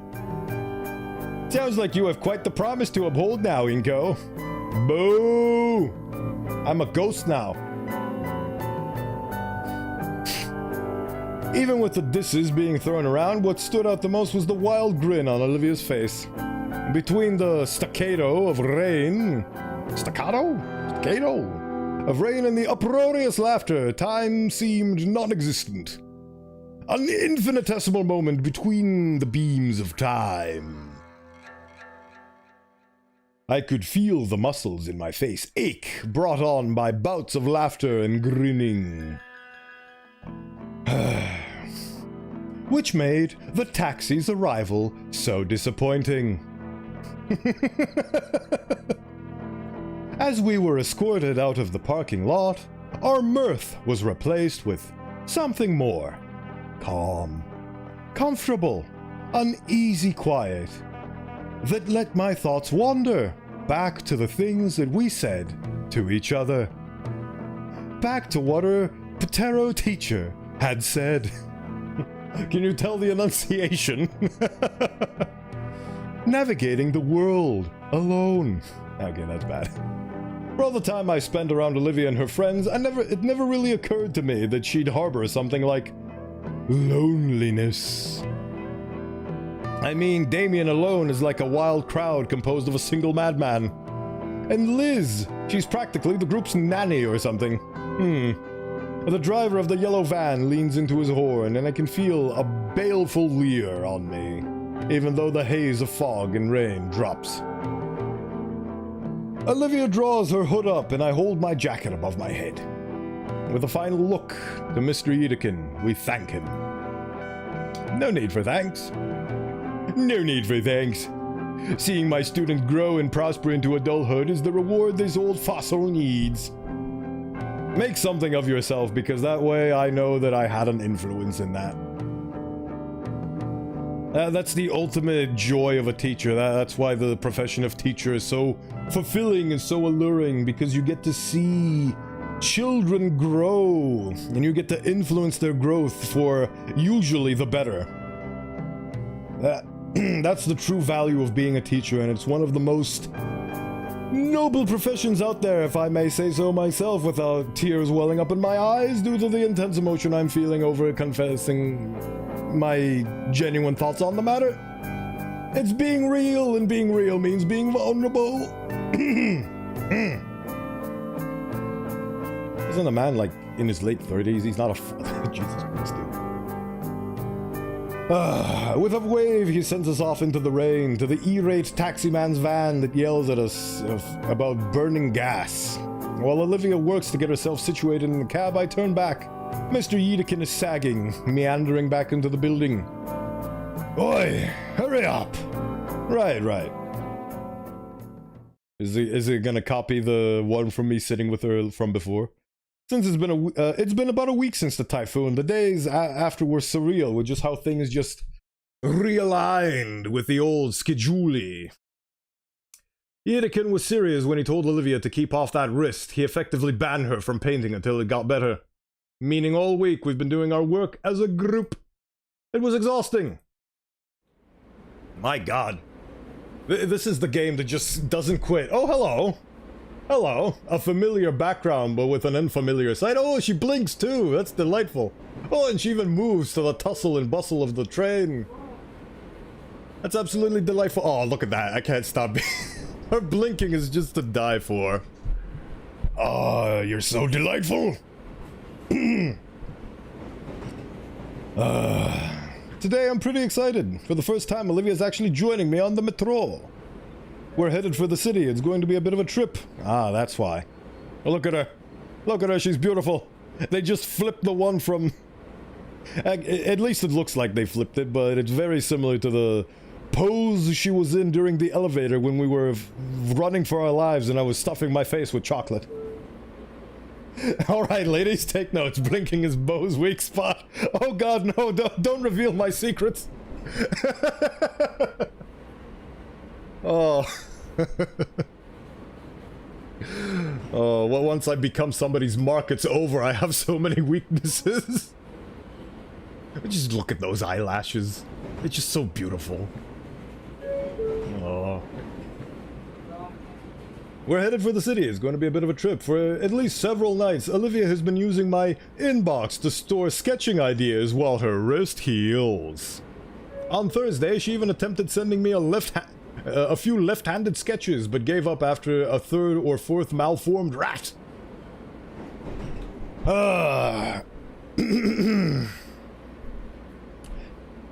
It's very fun to consider her right-handed because I always associate being left-handed with being creative and artistic. So if she's managed to be as successful as she is in terms of art and make as beautiful things as she can with the right hand, she must have a lot of passion and a lot of drive behind her. I just want to keep on the screen forever.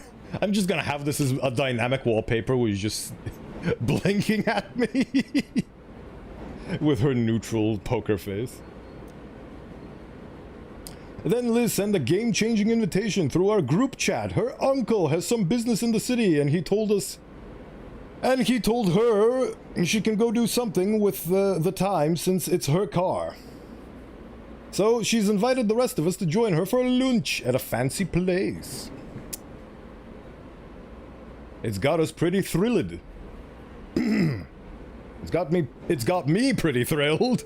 Olivia understood the order to stay off her hand, but that doesn't make her less manic about wanting to get back into painting. Man, I wish I had that level of drive. I could use the excuses that I've been busy, but frankly, I've sort of been avoiding finishing by 1.0 because I'm scared. What will I do with my life once it's done? Will it be good enough? Will I be worthy to post the thing? Will it ever be done? Will it ever be a project that I finalize? Who knows? Hopefully I will. Like, I want to set an internal deadline of October because I want it to be out in time for the Halloween season. Because as you can see, my theme is a bit spooky. I'm a disembodied ram skull after all.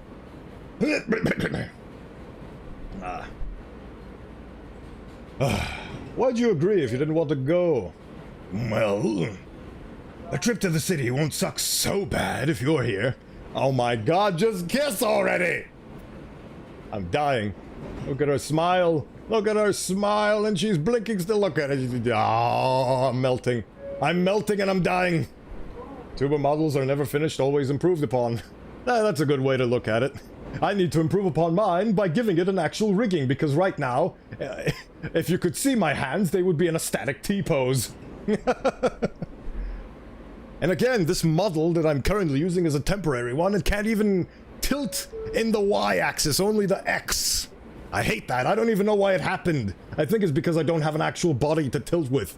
But it's just tilting in this axis for some reason. I don't know why. But look at her. She's so beautiful. Oh, I'm dying.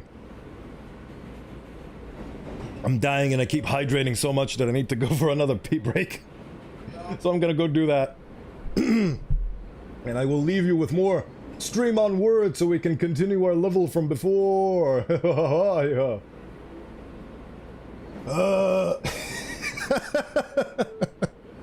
That is one sentence I won't be reading. But yes, we'll be right back after these messages. Let me configure. Oh yeah, I forgot. Because I keep using this game's audio. I need to open up VLC Media Player and actually get some music going.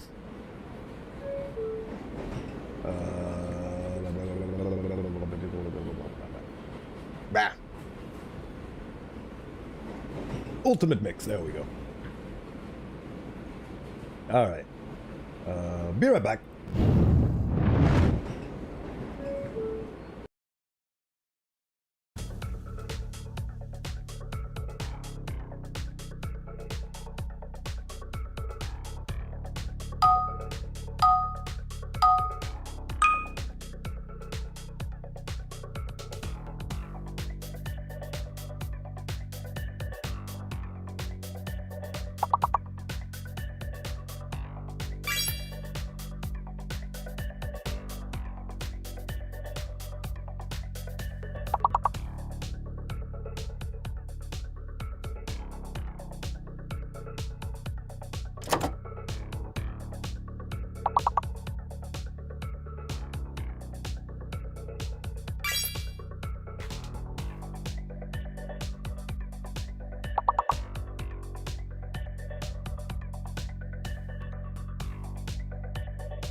Well, at least we gave it our best shot.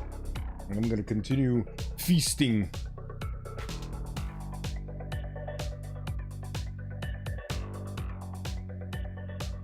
It says I've got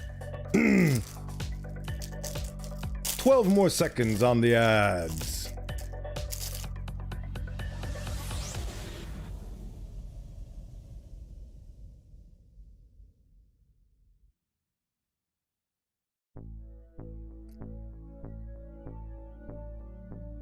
There we go, them things is done.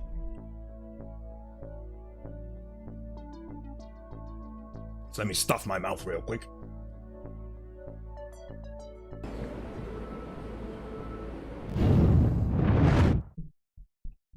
Alright, and we return to the most beautiful sight.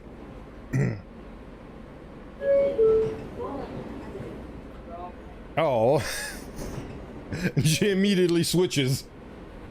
Does she blink in this one? No, she doesn't blink on this one. Even if I really want to start the painting. We're almost done healing. It won't be much longer. I can know it. You see the reflection of the light in her eyes? It's beautiful. Her eyes are beautiful! But Yedekin said you should at least wait for Monday. Yeah, that too. Besides, I don't want to be around Damien while he's, ugh. Poor guy looked so positively miserable when I picked Olivia up. He was pale and shaking, and the floor between his feet was left bubbling after a particularly powerful sneeze. Oh, he's sick. Okay. I thought he was unwell. Has it ever been that bad? It happens like once a year. It's one reason we don't share a room. One moment he's fine, the next he's inebriated. This car is weird. You ride like this every day? Yep, this is even my seat.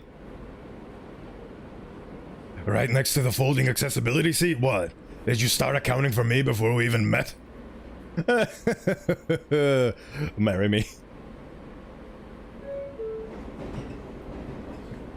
She mouths something and rolls her eyes, but there's a clear smile after as she goes back to watching the passing buildings. Oh, what a beautiful scene that was. Can we last like that forever? I remember back in the high school days when I had a crush, just sitting next to her was absolutely delightful. I didn't even know what I had until I lost it. I miss those days. I wish I could come back to a time like that. Or make one for myself. Find someone. Compared to a car ride together, this felt a little more intimate. Even if there are more people in close proximity, none of them paid us any mind. Just Olivia and I. Several stations later, the metro grinds to a halt at our stop. And just like that, the ephemeral moment has passed. Alright.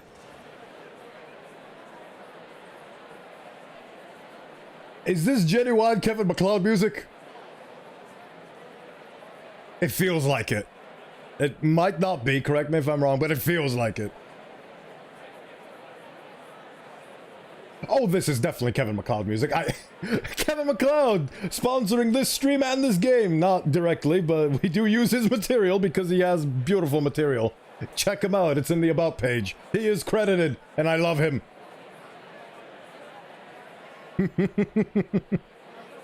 Oh, this is beautiful. Yeah.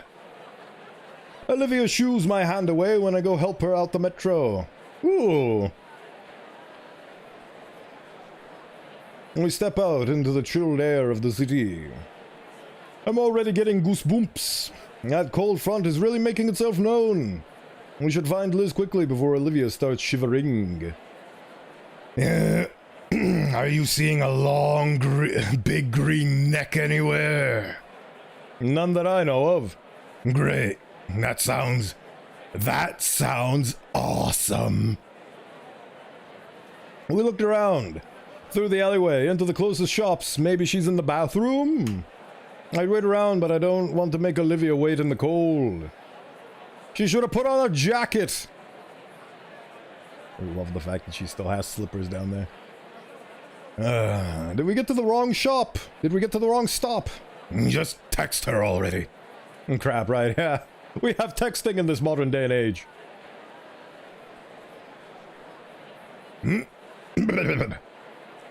What the hey? Where did you go? Oh, she's right behind us. Beautiful. A moment later, her head ropes out the door of a nearby coffee shop, followed by the rest of her. Again, I keep reiterating, but take this and put it on this, and then you have my perfect visual. Like, you just make me explode.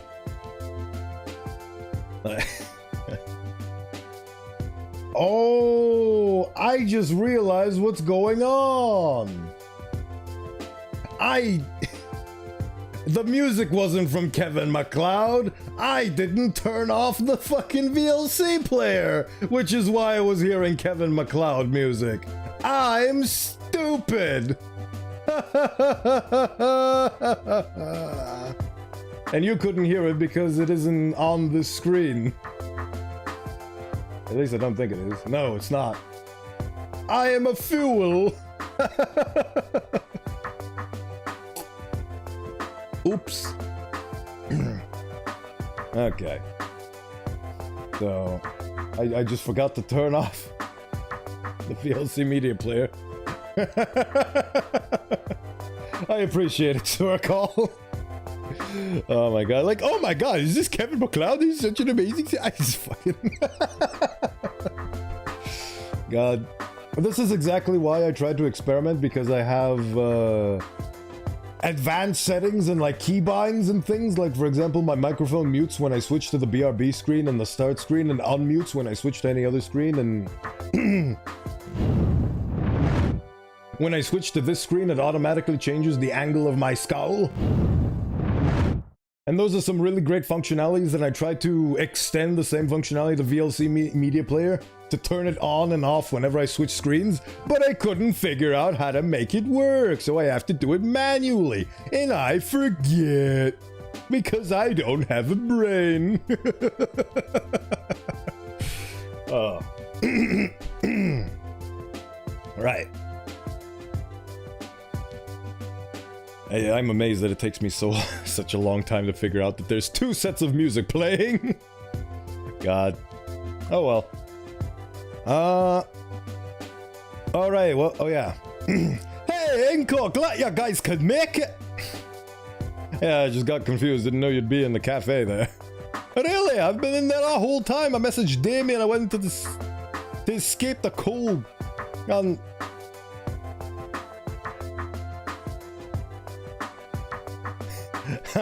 She's gonna be deathly disappointed.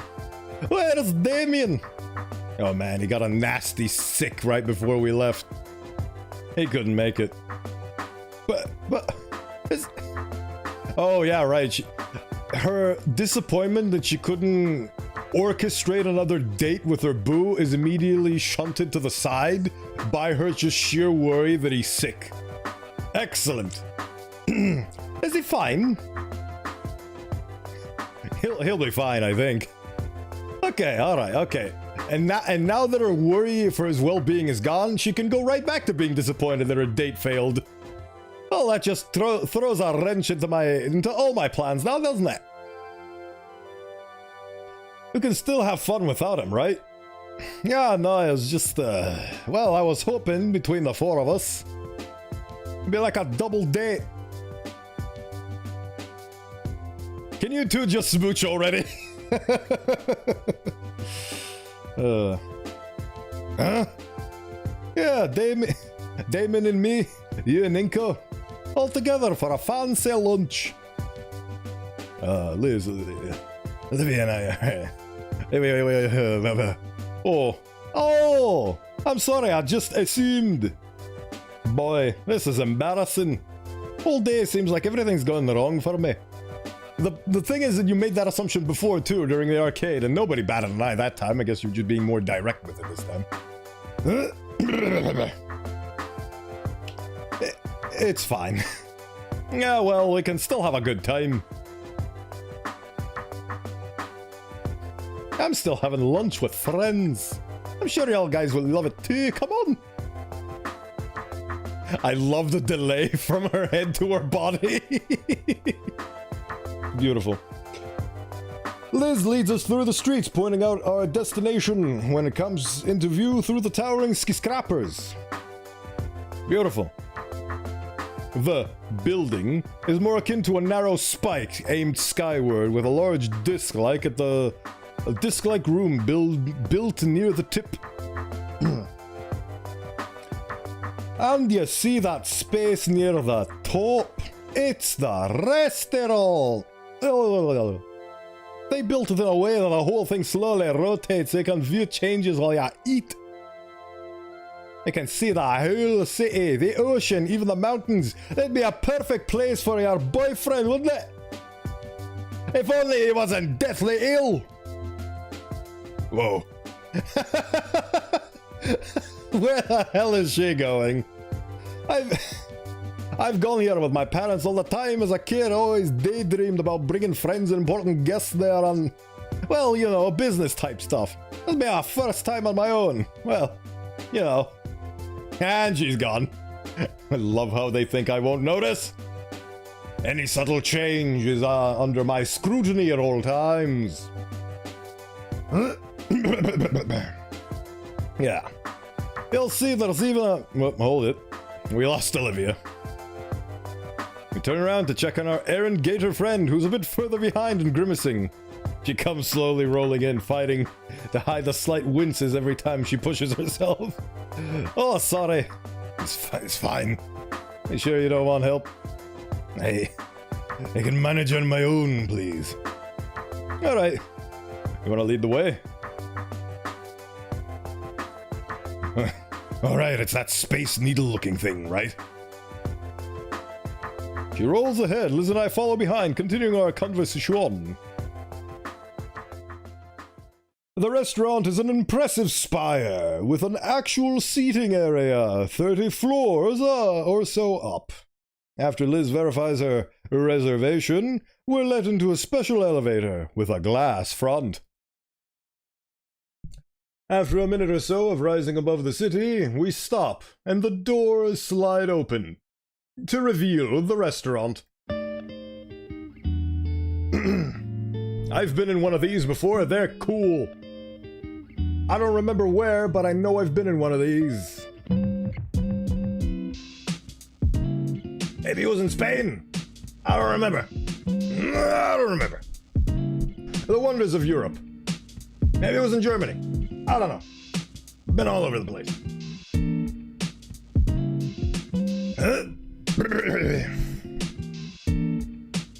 Right.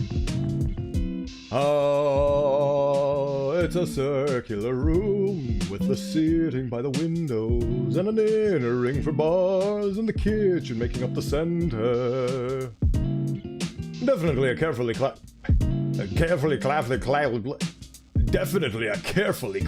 place. I wonder if it'd be the kind of place my parents would bring me to, if they existed. I have only one parent, and that is axe murderer Edekin. A waitress greets us and leads us to a table by the woods. The wood? Wait, what? Oh, by the windows! By the woods! Yeah, of course, the woods. The woods in this spiral tower. One of the seats closest to the window is moved, so Olivia's chair can fit by the table. Ugh. Squeeze me. She approaches the space and stops. She has a fear of heights. She's looking down out the window. Can we switch seats? She won't be Batmaning around. Afraid of heights? I say with a Cheshire grin. Shut. It just immediately reminds me of the meme with the bird with its beak held shut by a emoji hand. It just says shut. Shut. All right. I oblige, shifting the seat over so she sits instead by the aisle. Ah, a beautiful change in scenery. Quite the view, huh? I can see I make a squeamish, Olivia. Heights also scared of the living Pardon? I'm sorry? Heights also scare the living daylights out of me. I say, as the 50-foot tall demon. What? Are you afraid of heights, Liz? Well, yeah. Isn't everyone? I guess heights are relative to her. To her, heights are outside of the stratosphere. But doesn't make any goddamn sense, Liz. Your head hangs 3 stories above your shoulders and heights scare you. Look, acrophobia is the irrational fear of heights, okay? So of course it doesn't make sense, but still. Whatever. Heights suck. We agree on that at least. So, what do you think? This is a 30-floor tower? So yeah, we are well above the clouds. Very well high up, so... this would trigger fear in her. Like, she's used to the regular heights that she can extend with her neck. But, like, this kind of height... Like, I have had the... Depending on your perspective, pleasure of living on the 13th floor of a large apartment block. And gazing at the event horizon through the balcony can be quite scary. Quite scary, in fact. People look like ants from that height, and everything seems so small from way up there. So small indeed. So, what do you think? Very nice. I can see why you wanted to come here with your boyfriend, who is currently dying. Liz nods. My family usually comes here once a year. Uncle Ferris has to remember to bring along a letter from the owner saying he's fine in. That he won't bring the whole tower down. See, this is exactly what I'm talking about. Because of the different sizes and weights and categories of individual, they have to take special considerations, which is why the cattle prod makes sense. I'm still talking about that. I'm still amazed by that cattle prod, even though it makes perfect sense.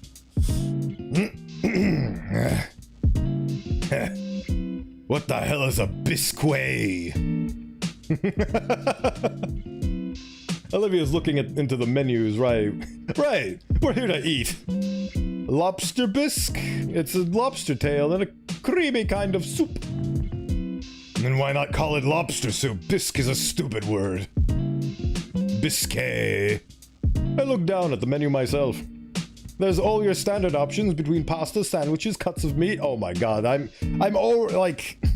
That's the one issue that I have with streaming early, that because you need to stream for at least 4 hours, it cuts into my lunchtime. I am understandably hungry right now, game. Do not make it worse. You're literally listing a menu for a restaurant to me right now, and I'm on a diet. I'm dying.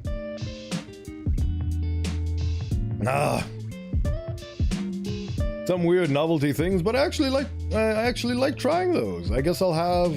Oh my god, really? Okay. Okay. This is a very important save. This will determine whether or not I get the good ending. That's because there's 4 options here. Volcaldera kebab. Wooden steak is even carved to look like the restaurant. Ooh. I like that. Entire leg of cow. Oh my god. Chicken pizza. The chicken is the crust. Oh wow. Double tropical cheeseburger with pineapple sauce. Make your choice. It determines your fate.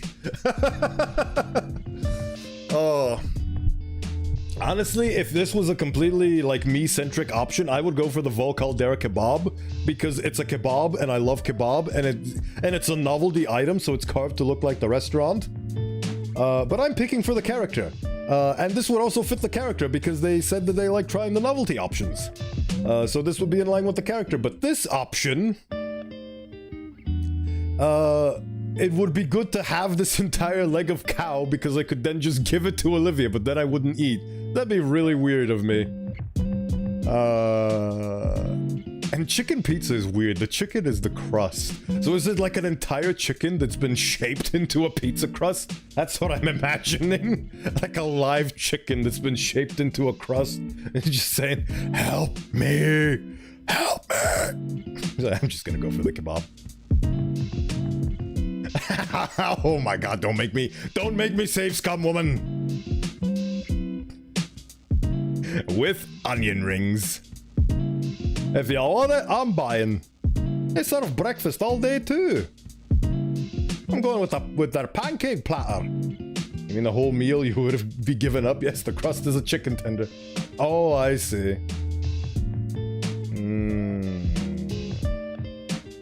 I might save scum.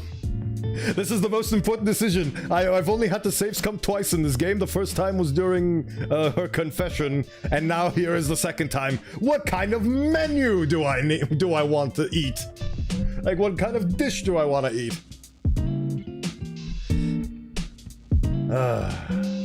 You know what? Yeah, I want to check this. I want to see what happens.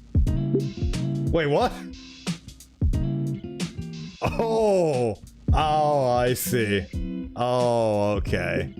God damn it. The illusion of choice.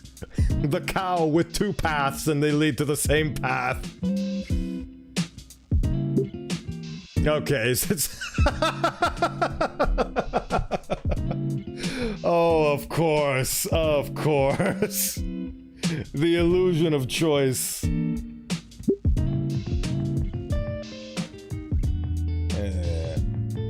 In that case, I'm just gonna have the chicken pizza.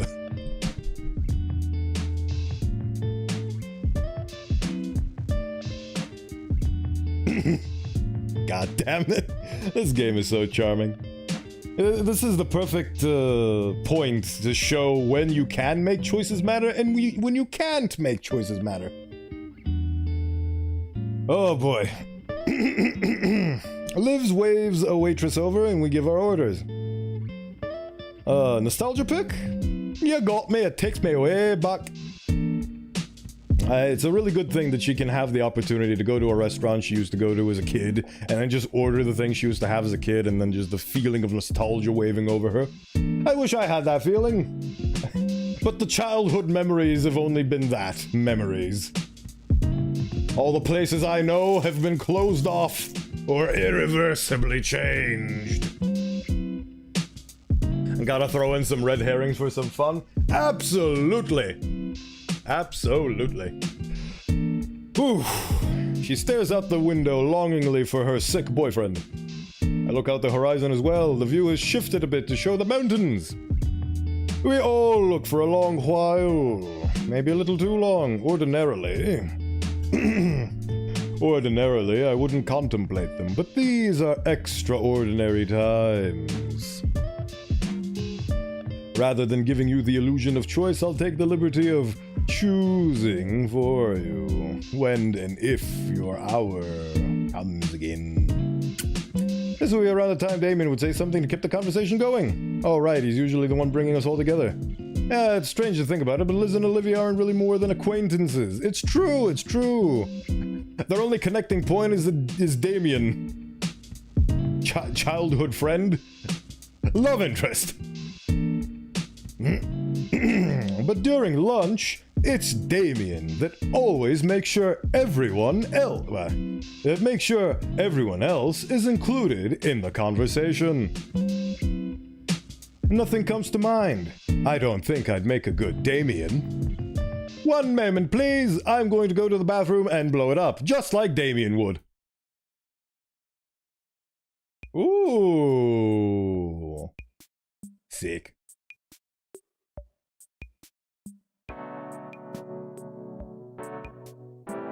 I swear I'm haunted by Kevin MacLeod. I swear I've turned off the VLC media play. Everything just sounds like Kevin MacLeod music. Right.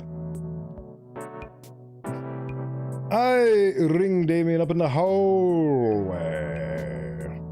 He's sick, yes, but hopefully he'll make some... Oh, I get it. That's clever. Instead of trying to pretend to be Damien, call him up and ask him what to do, and then say what, and then do what he says.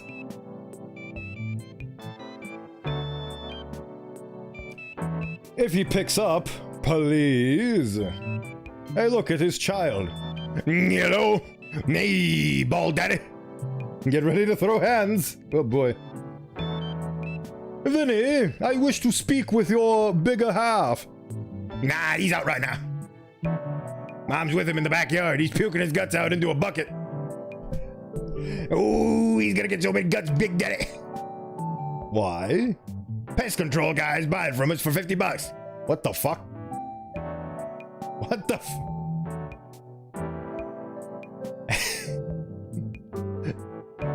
What the hell? Oh, I get it, because it reeks of a carnivore, and I guess that...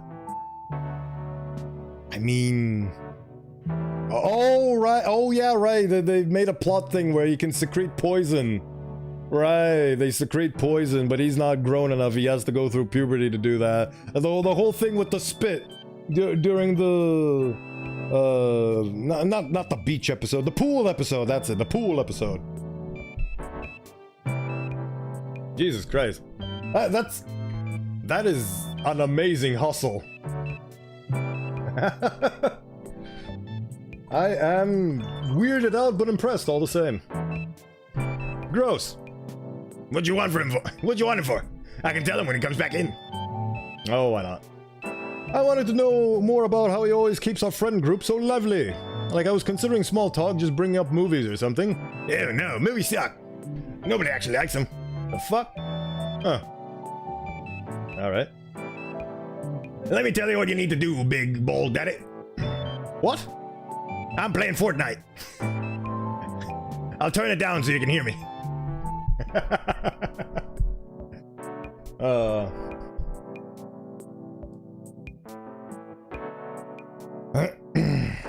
I heard what you said, it was just dumb. Was it? Yeah. There's a pause for a moment. Movies always suck. They started in black and white and without sound and never really got better. Even when they peaked in the 70s, they only barely became watchable. Blah, blah, blah. Have you ever even watched The Godfather? Dad made me watch that stuff and it sucked. Funnily enough, from what I can tell of my memories, The Godfather is also my dad's favorite film. I still haven't watched it to this day. No, you probably just didn't get it. Dad explained the whole plot to me, ins and outs, and it really just mid-trash. That movie won awards, you can't just call it trash. Yeah, Ken, movies are just trash genre of content. Even the best ones are usually just polished turds that waste your time. Oh, wow. Man is dunking on an entire genre of entertainment right now. Is this why I needed to throw hands? Because this child is spewing falsehoods and nonsense? Movies have the incredible ability to make you feel like Puss in Boots, The Last Wish, like Everything Everywhere All at Once, like Forrest Gump. Those are 3 movies that I've cried viciously at due to the amount of emotion they've taken out of me and pushed into the forefront of my being. This child could not be more wrong, but that is okay. We shall educate the child by taking away the console so it can't play Fortnite anymore.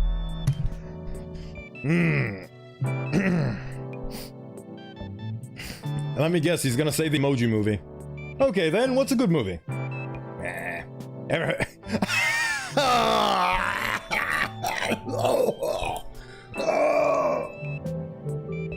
Ever heard of Mr. Beast? How about Storytime animations? When did this game come out again? I need to witness. Store page, please tell me. February 14th, 2024. This is extremely recent. But at the same time, this is still not in time for the lovely allegations of somebody who shall not be named that reveal just what kind of a person he is and what his true motivations are. And unfortunately, this poor child has had its freedom and will absconded by the evils of this beast. Very unfortunate. Very, very unfortunate. We must save this child. We must save this child from the evils of the most subscribed YouTuber of all time, who I hope will just be a note in history in the coming years. I'm still waiting on more downfall fraud videos. You know what I mean. You've got to be kidding me. Everyone, this is the face of wanting to strangle a child over the phone. No, I'm not. Any popular content on You Snoot provides more value for your time than the classics that old people fawn over, and it still sucks. I mean, he comes from a place of validity, not entire validity, but you know. Over a landline's phone, nonetheless. strangle a child through the telephone.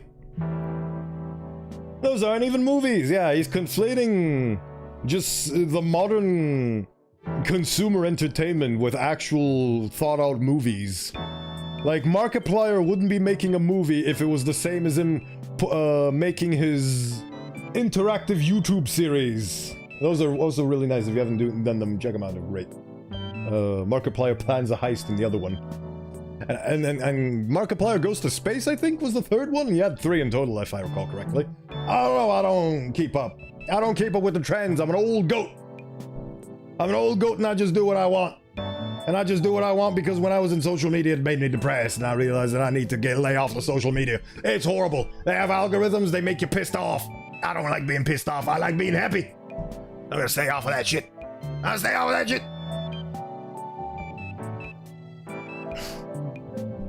They move. They move and I watch them, daddy. Not my point, you troglodyte. As if you would even think of comparing that slop to the likes of Star Wars, the God... Hey, look, Blade Runner makes an appearance. I'll be honest with you, my delightful scions. I watched the original Blade Runner 2049. It was aight. It was aight. I'm too young to get it. It was... I like the remake more, honestly. Or is it really a remake? It was like a soft reboot slash continuation slash sequel type deal? I don't remember.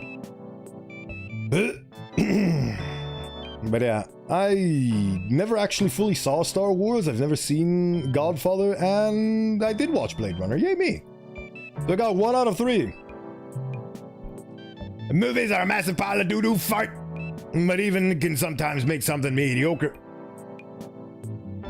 These are billion-dollar franchises. Millions of people would disagree with this deranged nonsense. They would, but the issue is that time moves forward, and this child does not have a frame of reference for the times, the social climate for when those movies came out, how new and incredible and amazing it was when they came out. He has no frame of reference for that. This is a child that, like, the problem with raising the bar in terms of entertainment quality is that old classics that won awards in their time can no longer keep up with modern shit, so I completely understand the troglodyte's opinion. Ah! And point of view, at the very least. Everything should be appreciated for the time it came out in, and so on and so forth.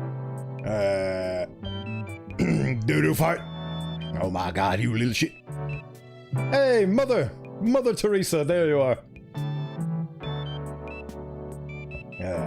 Listen, you little chump, next time I see you, I'm gonna ring you. Oh, God, dude. Dude. What? Who is this? Shit. Calm down, kill him later. Nuts. I didn't get the advice. No, you didn't. If anything, you've pissed off a family of carnivores that can vomit poison. Oh, lordy. I sulked back to my seat and slumped down, catching my breath. Oh, you alright? Your eyes twitching? Don't get so mad, it's a child, dude. I remember there was a guy that got so pissed off when I told him that I thought that JoJo Bizarre Adventure Part 4 was mid, that he asked me what was wrong with me. Like, you should not get that invested. Like, somebody having a different opinion to you on the media that you enjoy does not tarnish that media at all. The only thing it tarnishes is your own sense of self-worth, because it calls into question whether or not the things you love are actually as good as you think they are. Which is why you get defensive, because you think that attack on your tastes is an attack on you. And that's just simply not true. Human beings don't inherently want to attack one another. It's our misinterpretations that lead to such conclusions. And this is a very important lesson to learn if you want to exist in society in a healthy manner. I am nothing if not a wise old sage. Alright, nice twitching, dude. I don't think I've ever been more angry in my life. If this is the angriest you've ever been, then you live a very happy and good life, my friend. What happened? I don't want to talk about it. I rub the tension from my face. My features disappear as I do so. Fine, I can be a good Damien all by myself. So, Liz. Yeah? Yeah? You mentioned when we first met you wanted to be an art dealer, getting the right people to the right paintings, correct? How's that been going? Oh yeah, it's been going great. It's been growing and going.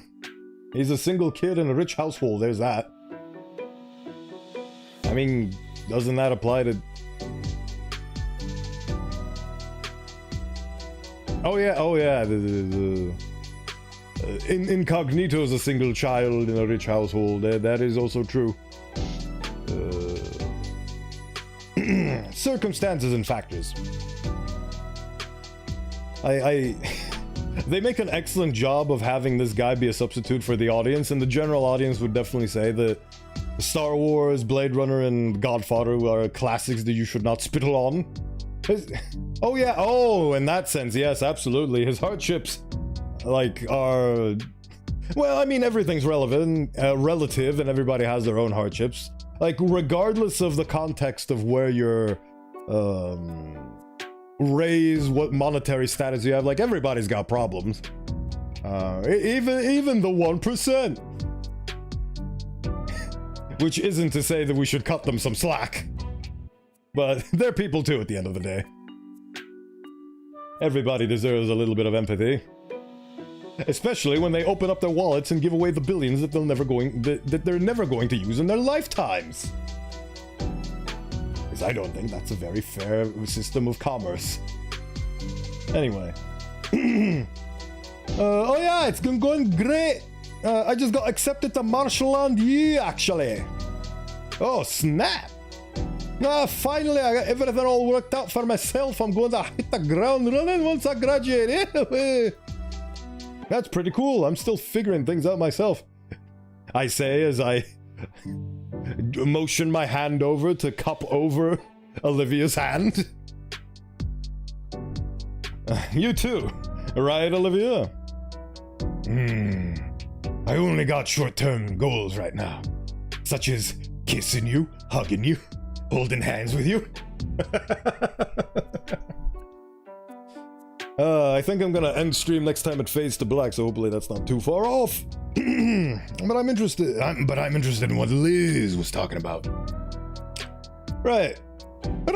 I'm sure it wouldn't be a problem for Olivia to replace the stolen painting. What? But that was annoying, having to contact the treasury and administration about the broken cabinet. I mean, what even happened? If I ever did, I wish they could have dealt with Mrs. Scaler's neurotic tantrum the way I did. We're still finding glass shards all over the floor, and I get screamed at as if I'm the one responsible for it.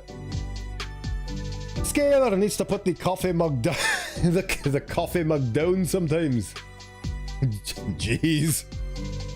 It's not a problem anymore. We've already ordered a new display. It should be installed next month. Remember at the beginning of the game when Ben was so careful to not leave any marks or scratches on the case and said it was really expensive? And now, however many chapters later in the game, we just have Yidikin with an axe going ham, making it his makeshift rage room for the night. Beautiful game. I got off track. What were we talking about again?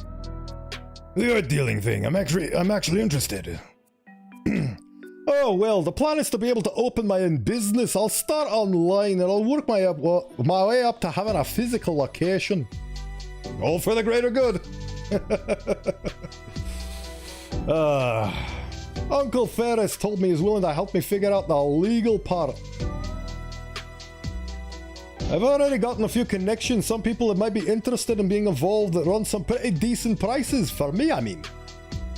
And I'll be selling my own works too.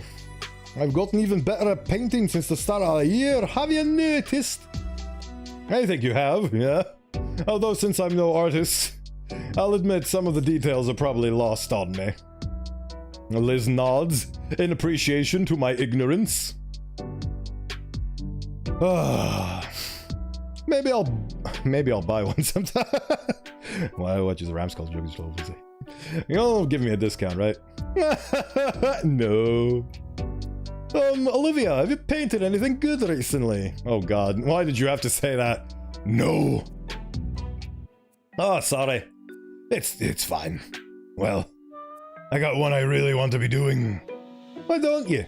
Because I got dragged here instead. Oh, dang it, Olivia, you... I mean, not that I'm mad. Liz looks like she wants to say something, though. The thought dies on her tongue. Yeah.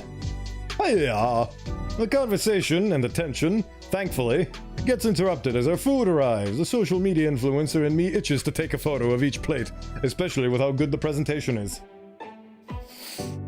Not a good thought to have, I'll be honest. Dang, should have brought my camera along with me. Wait, I have my Pafoni.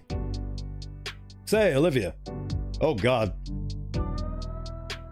I turn just in time to see her clamp her jaw on the hunk of meat, tearing it right off the bone. Never mind. How's the food? She takes a moment to chew her food before sending it down the hatch, then smiling as she gives me a greasy thumbs up. Aww. Remember when she wiggled around? Liz chuckles from Olivia's good review as she lowers her head to get the first bite of her pancakes. Given that her neck is making movements equivalent to doing a happy dance, I'm guessing that the pancakes are good here. Also nostalgia. Oh hey look, Fade to Black. What a surprise! I kind of feel like I'm leaving this scene hanging though. My view had changed again, and now, having noticed it, I could almost feel the slow rotation of the room.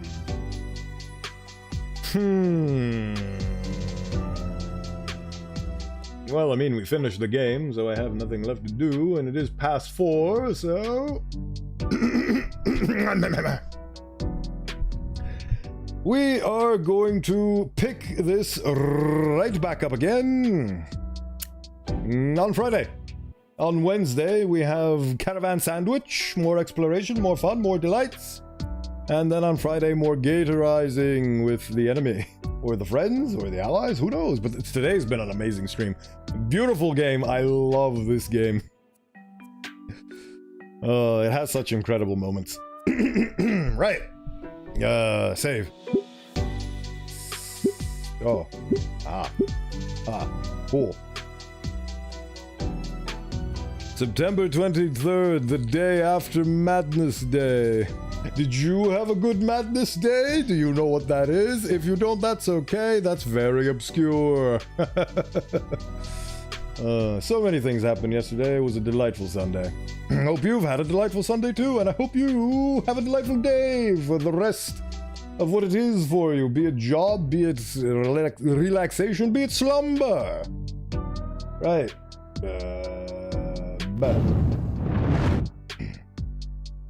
Look at all my funny tracks and mixes and all that. Right. Oh wow, Kevin MacLeod! Still can't get over that. Right. What are we doing? Who are we raiding? Where are we skulking off to? Thank you for stopping by, Dracone. We have a multitude of choices. Do I want to expand my circle? I don't feel up to it. I'm probably going to start expanding once I get past the 1.0. I feel like I'm due some stability.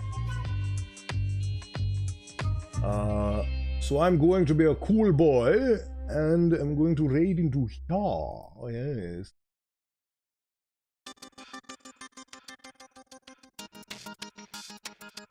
Oh, I love this music. Probably why I have it in my streams. Alright, let's see here.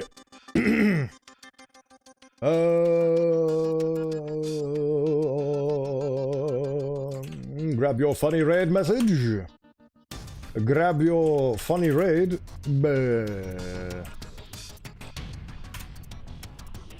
This channel is intended for a mature audience. I am nothing if not the most mature doo-doo fart. But yes. Right. Thank you all so much for the beautiful time, for the hanging out, for the good vibes, and I shall see you on Wednesday for Caravan Sandwich, and then I shall see you on Friday for more Wani Hug That Gator. I love this game and I can't wait to continue it. But until then, take care, and I hope you do well in your future endeavors. And by future, I mean from the next 10 minutes to the next hours or so. Alright, calling it a day. Take care.